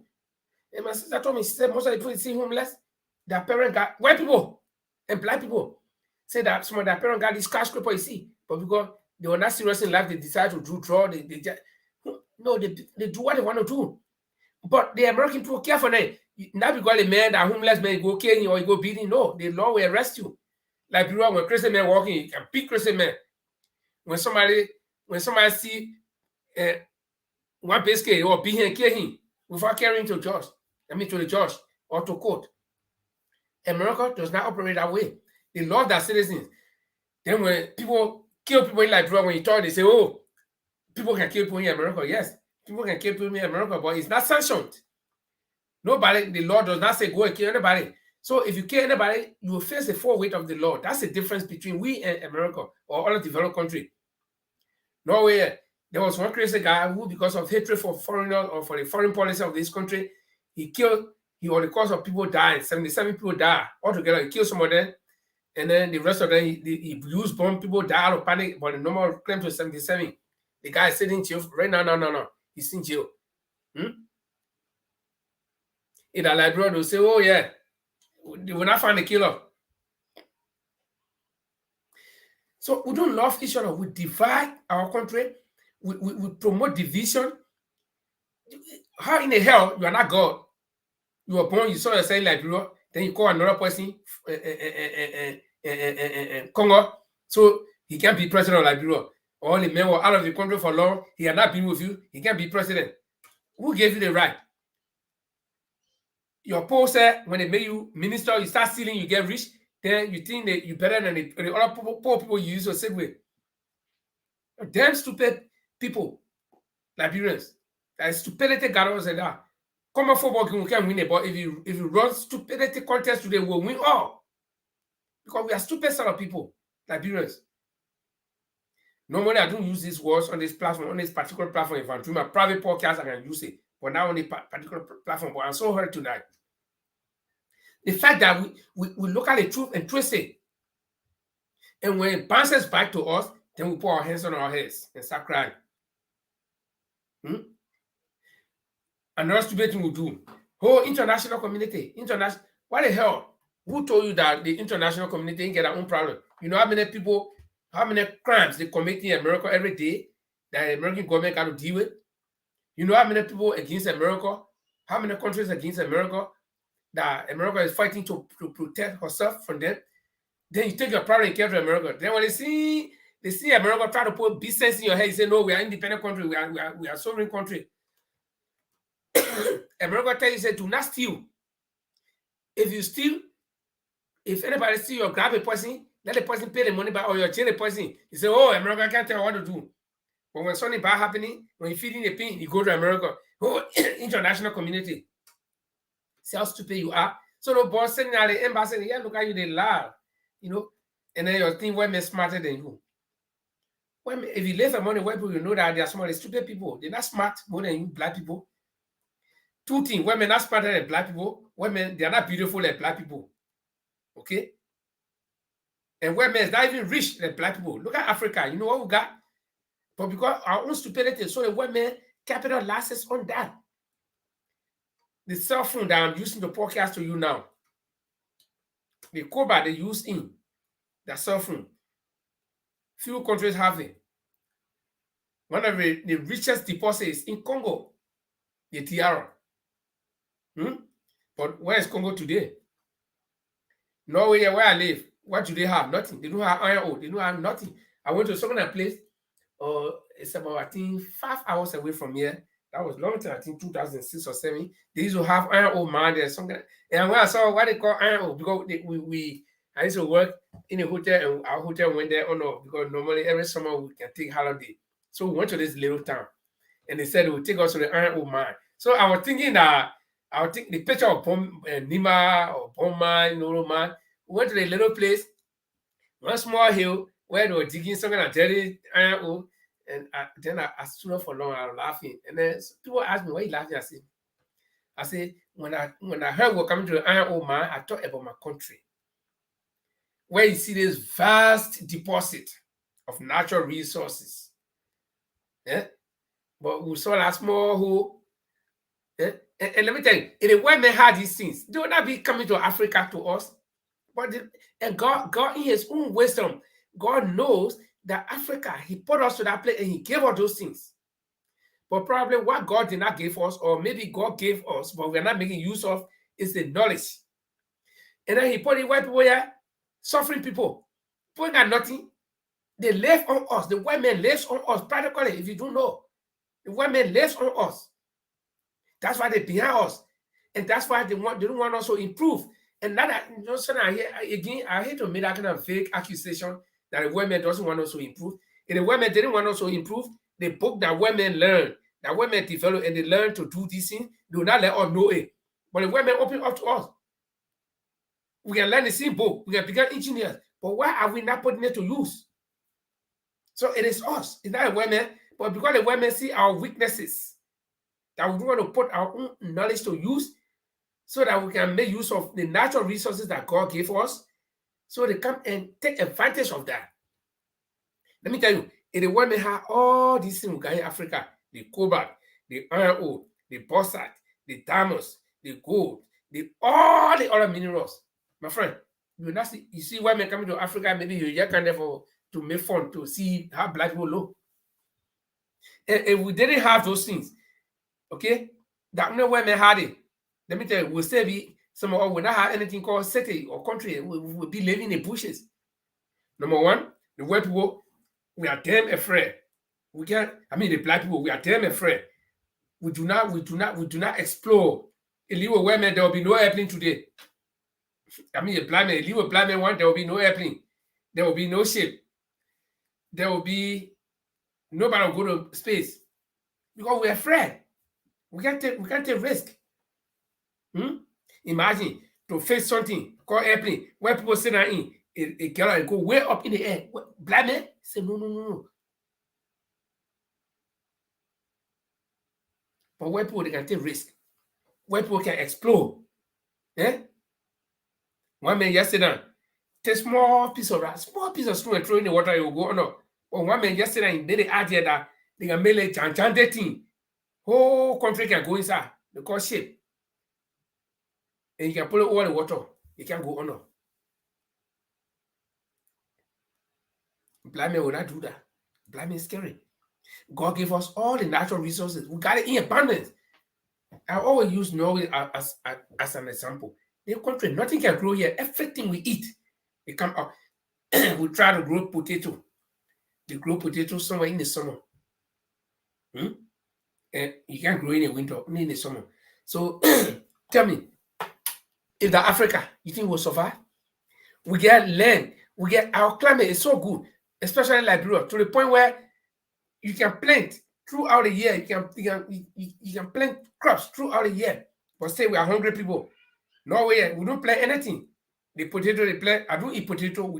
I eat potato by accident. At my workplace, I eat potato by accident. That's what I mean. Or I go to some Norwegian party, we eat potato. I eat rice 24 hours. All my children eat rice 24 hours around the clock here. Okay? We order everything. We don't grow. We order rice. Cassava, we order it.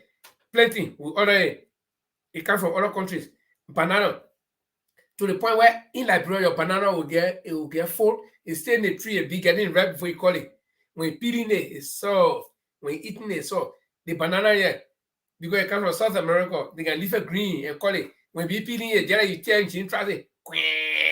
When you eat it, the banana peel and dry here. But when you peel it, it remains small and dry finger here. Because when they peeling on it, when you eating it, the sour now leave your mouth because it will not red. Like I told you, I used to work in a hotel. At the end of the day, in the evening, the amount of food that we can throw away from that hotel, it can feed all of Montreal one day.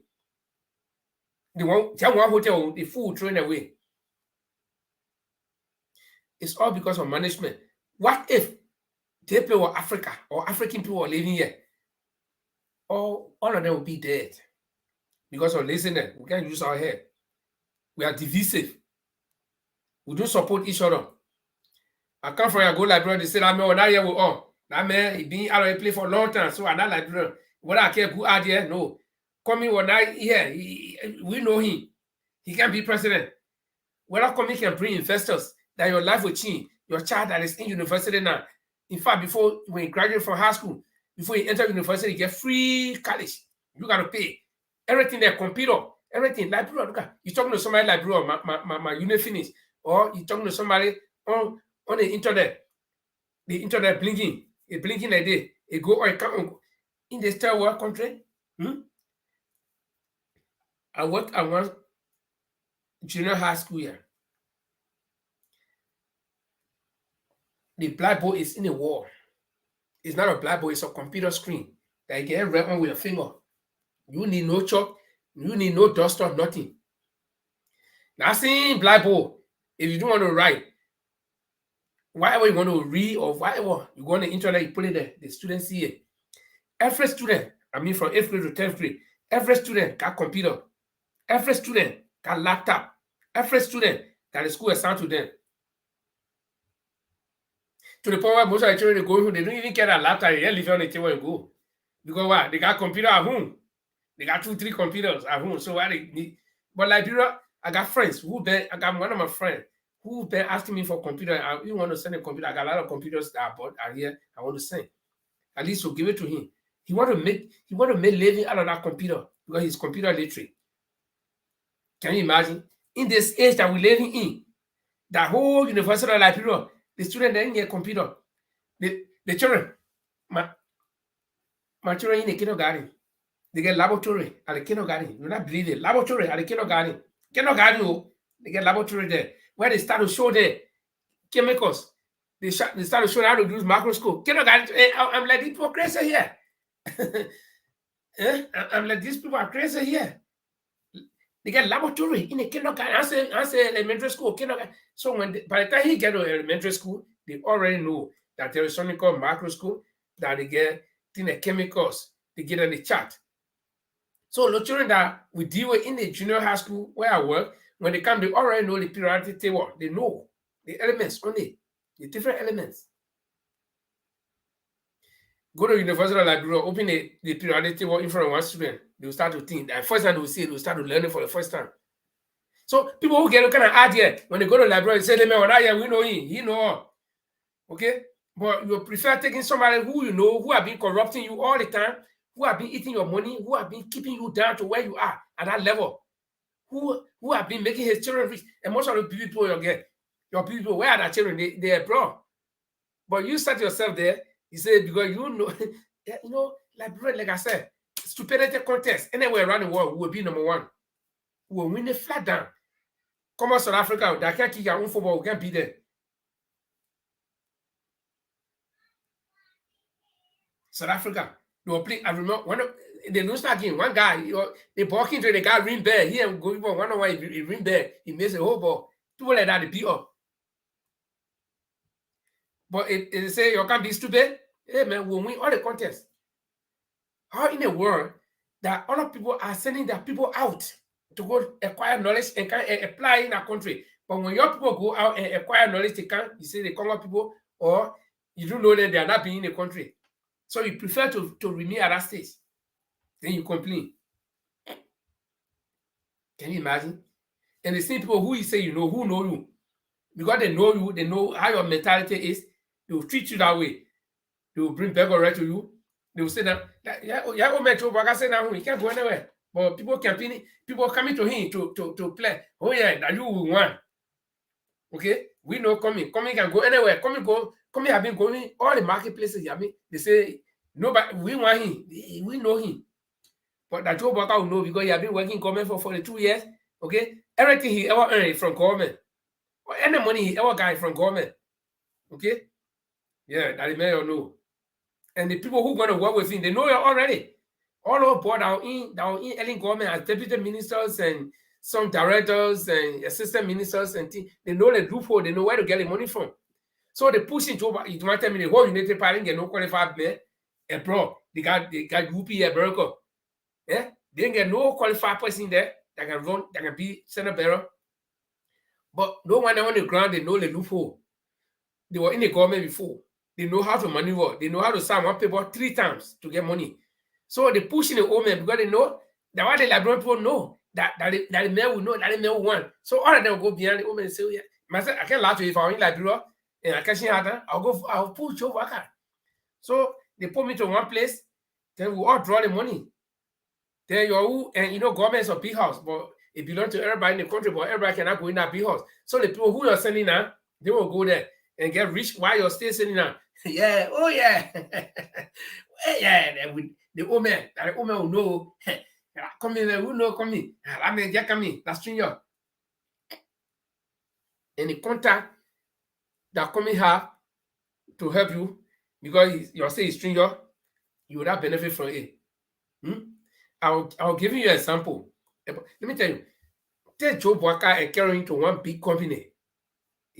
I'm not condemning the old man, but look at the old man come from different generation. The man is from that's a fact. Let's not have this thing. Let's not play no nyaka with it. You know, like direct terminology. Let's not play no. The old man is just out of the real world for now. There is something called fatigue. There is something called tear and wear. It can happen to anything. Buy new clothes, put in the valise. For 4 or 5 years, don't use it. Go take it. You see, it's getting old. Tear and wear. It can happen to human being. I was not born with all the ringers. No, I was one smooth young boy. We were in our own classroom. But right now, I got flow with the young people. With all the ringers? No. Tear and wear. With all this. Yeah? I'm lucky that I see some of my friends that I have. Oh, why? Well, I'm lucky that I know God, I gave God the praises. Because I'm tight. So everything, but look at my hair. I get a few gray hair, but it's still looking good. Eh? I can feel anyway. I can feel among the young people sometimes with the old people. Let me be grateful to God. But what I'm trying to say here is that we got something called tear and wear. We got something called fatigue. I used to play football. Right now, when I walk, I'm breathing. Fatigue. All that. It can also happen to the brain. The brain is what controls us. The brain, imagine that the brain is like a tape recorder. It's recording everything. Anything you are seeing, the brain will record it. So it's there. That's why anything you are seeing or heard before, when somebody talks about it, even if you forget, you'll remember it right away. Then afterward, you'll forget it again. Because the brain cannot hold everything. So you'll record it and go and go and go. And in that process, the brain is getting weaker. Okay? That's why you forget easily. They say all people can forget easily because the brain is getting tired compared to a young person. So the old man has just reached that stage where you cannot push him anymore to the limit. But these boys are pushing the old man because of ulterior motives. And Henry Costa is a typical example. The boss sat on his show one time. I follow him every time, so nobody can tell me a lie. If you tell a lie, or like you were not listening. He said, Joe Walker will pave the way for him to become president. And that's why he's supporting him. And what happened? What are we hearing? That Joe Walker, or he's one of the the first presidential hopefuls. You see, it's all because of interest. But he came at this old man and called him what? A dead man walking. Because at that time, he did not see his future through the man. But when he saw that, oh yeah, on this man's back, I can be what I want, then he resurrected the dead man. Now he's supporting the dead man. To the point where he will take a dead man to the donut shop in America. He will take a dead man to go cut his hair. He will take a dead man to the basement while they clean pool. They put all the bottle, the liquor bottle around the dead man. Can you imagine? So he got to be smart. The old man had done his work. Let's praise him for that. When he was young, then we all did our work. I never worked in government, but I served Liberians or journalists for some years. Okay? I did my part. Okay? So we all had done something. So, but to still continue to push this old man for ulterior motive because you want to use the old man to get what you want. Because you do not have that popularity, that's a weakness. But again, out of desperation, the old man to say, I don't know what about saying President Joe Walker. What would they do for you? And he was president. After President, who is she now? She ordinary human being. You'll be President Joe Walker after you'll be Joe Walker. So what's the big deal? It's all vanity. It's all vanity. It's all vanity. But because people are so clinched to their ego, that's why we go through all of these problems. It's not for you, Liberians, it's for their own personal egotistic motives. But then you support that. And so you become facilitators. And so they use you, they work on you to get to where they want to be. where the ego wants to take them, they walk on you. You are the stepping stones, but you don't see yourselves as the stepping stones.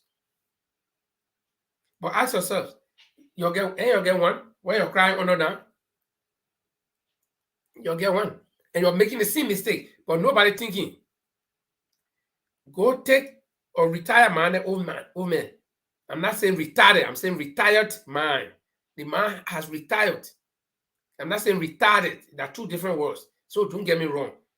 Retired is when you're resting now. You cannot make it anymore. Retarded is when your mind, when you're stupid, when you're crazy. So I'm not saying retarded. I'm saying retired. Retired man. Okay? You force an old man to be president. The old man is not going to actually do the work because of age, because of fatigue, because of tear and wear on the brain, a capacity to effectively function. All these things will be working on the old man. And we all know the presidency is not like you in your house where you say now you need dealing with. Even we in our house, we need dealing with our family. Sometimes it's healthy. Your children making problem, you and your wife have problem, or some family problem. Other people get problem from outside coming to you. It's still healthy.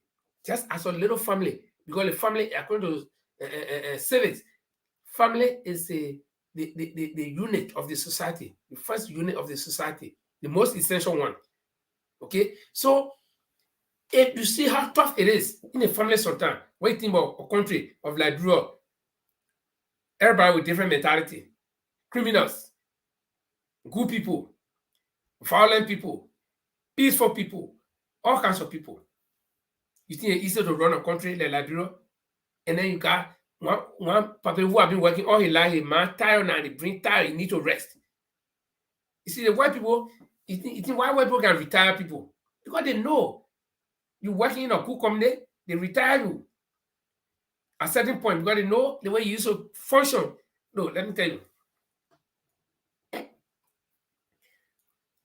When I graduated from University of Southampton and I came back to Norway, I used to apply. Anytime I apply, most of the interview I went for, the people look at me and they say, well, you are in your 50s, you're going to 60 now. You are in your 50s, your early 50s and things. Say when we employ you, compared to picking, and that's true. Most of the boys I sat in the class with, they were just from high school, okay? They were just in a 20, 25 and thing. Then they asked me, say, compared to the 25-year-old boy, you and he got a same degree. If we employ him, you know how long we'll use him? We'll use him for the next 25 years compared to your age. So, and when we employ you, we got something we call how you call it? Employees, something I just forgot it. Where they invest in their employees, you go for training, they put a lot of money behind you, they invest in you. So you invest in 150-year-old man that will be retired in the next 5-10 years. Then you invest in a 25-year-old man that you will use for the next 25 years. Which one is beneficial? I mean, the guy told me, and I sat there for long. I said, yeah, I think I made it. I say, yeah, you are right. You are right. And that's it. That's the women know. You see? So you take those young boys who will bring fresh ideas. Then you take one old papi who idea was way in the 1940s and bring two of them. Tell me what you want. So what at the end of the day, what end result do you want to get? Or just a name that you get somebody there? No, it doesn't work like that. And this is where the white man has the edge over us, because the white man can think faster. Black man is thinking behind. When the white man is at 90, the black man is on 10. Okay? Especially Liberian people, not all black people, Liberian people. Because they get some smart black people who are even being to the moon. But Liberia, I even doubt if we send anybody anywhere. Not now. Because we are some of the stupid, the most stupid people on earth. I would say, I'm a Liberian. I would say, you don't like it, you like it at business.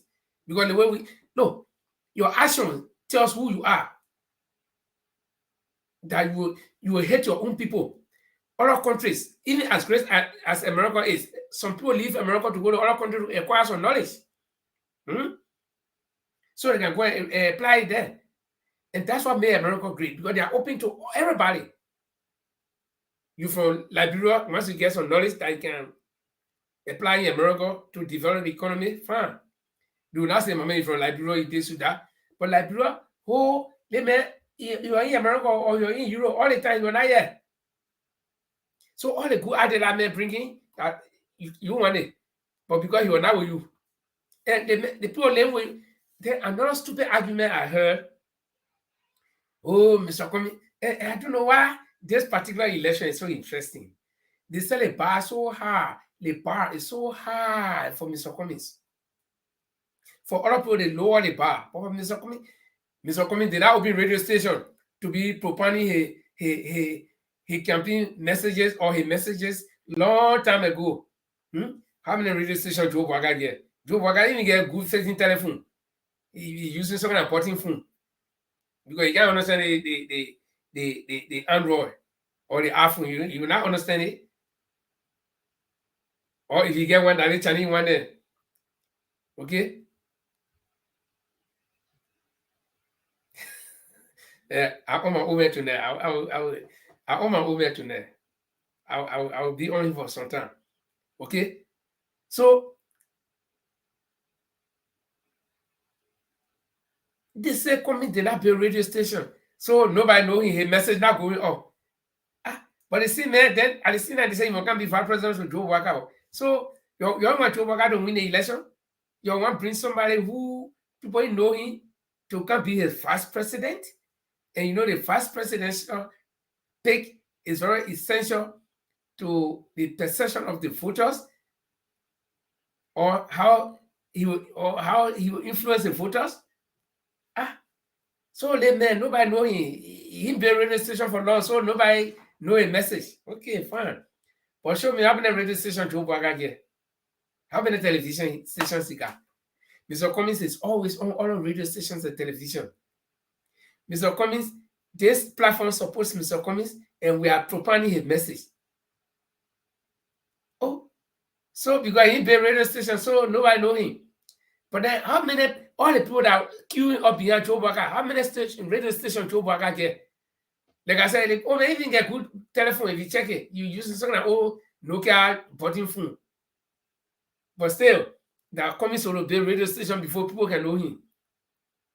He's going to post satellite up there in space. When it comes to coming, they raise the bar way up. When it comes to other candidates, they bring it down. Liberians, you are good for creating your own trouble, then you cry at the end of the day. You look for Weah, you got Weah. Then you cry, you make all the noise. Now, let me tell you a little more one. Weah will be president for complete 12 more years. The first 6 years going to gain the other 12 more years, be 18 years, and you'll continue to suffer. When you start eating your own children, then you'll know. When hunger comes, you'll start eating your own children, and then you'll know that you can be mistake. You'll not stay learn. Travel lesson, draw war. You kill each other for years. Still, you're practicing travel lesson. You can learn, like you can learn. That's why I say, if there were any stupid contest anywhere around the world, like bro will be number one. We'll hold our title, nobody can take it from us. Because I just don't understand what kind of people we are. The thing that are good for all that one we can run behind. There are people in their right mind. Yeah? We look at George, we are making president. Now, even now, somebody still going to make him president. They were still going to vote for him. Can you imagine? What kind of people are you? Then to make matter worse, the people who other people know, Joe Waga did not go anywhere. You are in Liberia through all. So that one will know, and because Joe Waga knows you, and the people around you, because they know your mentality, they know you. Let me tell you, the only person who can harm you properly is the person that knows you. Trust me. The person who can harm you is the person that knows you, if you don't know. But I think our time is fast spent. I just thought to come your way this evening. My colleagues are not here. They will be joining me next week, and we're going to have a good show. This is a campaign time. A lot of people want to Liberia to register. And so they will be coming back, and then the show will be on again. So join us on Tuesday. We'll be coming here. And sorry, let me just make a disclaimer. I use some words like damn and stupid and all the kind of words. I use it tonight. I'm just doing my private show. It's not actually like the bottom line, the normal bottom line, because we don't do that here. But I'm so hurt tonight. The hypocrisies of our Liberian people. And I'm using the word hypocrisies because I'm just putting in the plural. We are hypocrites. That commies, nobody knows commies. That commies, and one thing, all the people are talking, nobody will say coming cannot be leader. I mean, coming cannot make a good leader. Nobody had ever said that. But they are saying that he know nobody and nobody know him. He was not in the country, so he should go as vice president. I've not seen somewhere where a political leader will get out and volunteer and put a hand on and say, I'm going to be vice president. You can be, but it has to go through good planning, good negotiation. But if you get out and volunteer and go, I don't understand that. Then the see people who say nobody knows him, he can relate to people, but they want him to be vice president. And the only way they say he can be president, what guarantee is there? That's one of the stupidity I see, and hypocrisy I see. Okay. And you're calling for opposition unity. They've been there, they've been united before. What broke their way? That's the question you should be asking yourself. Where Snape bit you before, you see any piece of blood rope there, you'll be afraid. Cummings would not be a stupid man to go join some group of people who have said, and the good thing is that they have forced everything out. They have said all the bad things about Cummings. So he knows they are not hiding it. So then he go from another opposition unity, then something is wrong. Then he's a typical Liberian, because we Liberian people are stupid people. I support Cummings. I will stand with Cummings to lose as a Cummings losing in the election. Then I'll be satisfied. I will stand with Cummings as Cummings going to the election and win. I'll be satisfied. And I will stand with Cummings if any other opposition, if JMB will go second place and all the opposition will go behind him, I will say support Cummings to go behind him. Okay? But to say you're going to some kind of what you call it, opposition unity, where you will go be vice president, my friend, goodbye. Goodbye. I will not support that idea. Go and look. Look, let me tell you, I told you from the start of the show, I'm a man. You see, I'm very independent. I don't do the group thing when because all the people going one play. Oh, no, I don't do it. Let me tell you, I fight a fight on my own. God knows me. God made me tight with big heart. If you move my heart from in me, I'll weigh 0.0 kilo. Let me tell you, my heart big. And I stand for what I believe in. Go and lose as a coming losing. Then we can sit down. Or go and win as a coming. Then we'll celebrate. You came to the race as a coming. They didn't come as a vice president. If somebody wants to be vice president, there must be clear-cut definitions of it. But now with people who wanted you to die in jail, who wanted you to rot in jail during the electoral process, that just God save you. God got plenty of children. So God can bless all the children one by one, and one time at a time.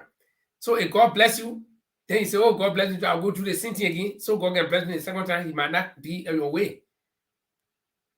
Going to another opposition, my friend, that could just be the end of you, politically or anyhow. So, my advice to Cummings, my friend, you don't need a presidency to live. According to you and our conversation in Germany, I will sit and talk. You don't need a presidency to live. So you're not supposed, you're not compared to be president. Go. If you win, you win. You lose, you lose. Can't sit down. You will say live.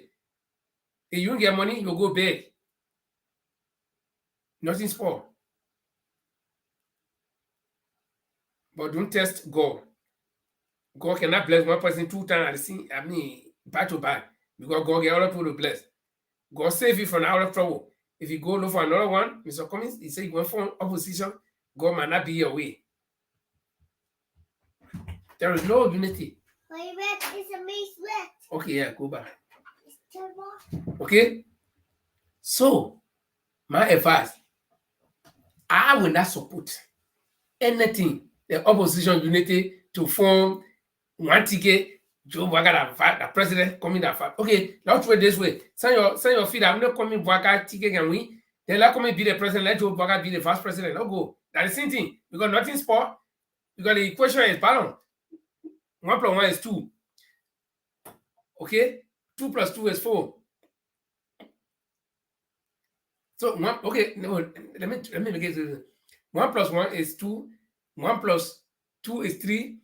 1 plus 3 is 4. So you trace it anyway. You say you take a 1, you say 1 plus 3 is still be 4. Or you say 3 plus 1, it will still be 4. So say I'm not coming Boga ticket can we let Boga be for president to come in. Then let's go. Fair deal. So you said I'm not coming Boga ticket can we. I don't see people who follow deceptions. They come in and say nobody know, but you should go be vice president. There's no way you can move Georgia. So let Boga be the vice president. Because the only ticket that can win, right? Let Boga be the vice president and let's go. You think somebody stupid? And like I said, Cummings does not, according to what he told me.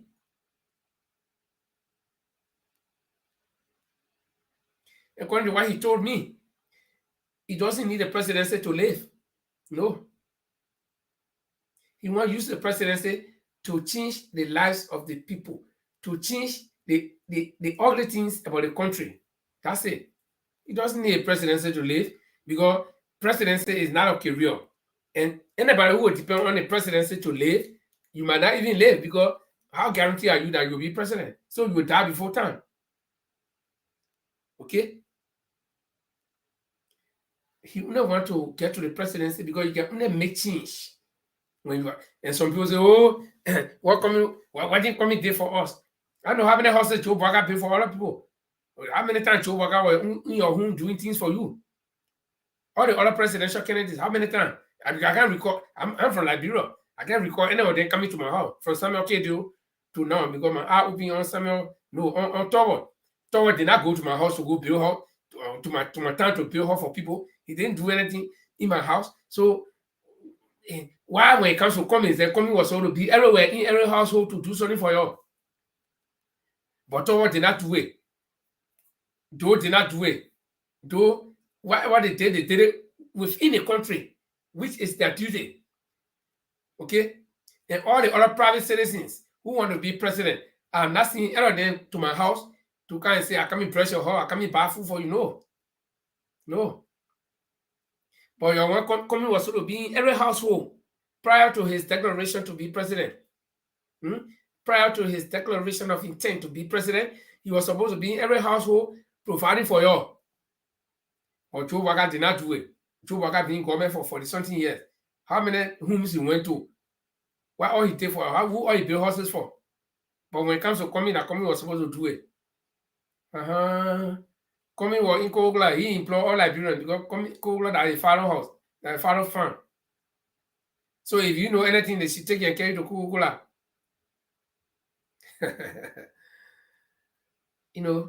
And God does not let ugly. God ain't let ugly. God fair. God is fair. God ain't let cheating.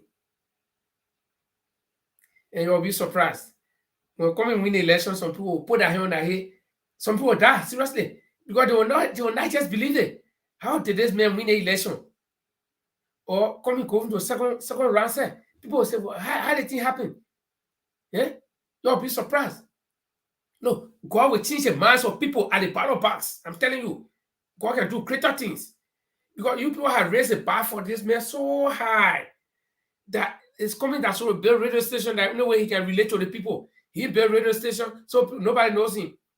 Cummings will sort of go in every home to do things for you. But the other presidential candidates, though they've been in government for 40-something years, they didn't go to your home, they didn't do nothing for you, but that Cummings.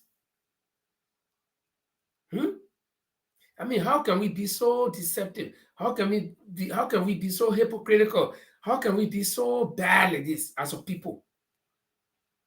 But God there, God for all for self. God for all for self. On this note, I will end and I will say have a nice day and God bless you until we meet again.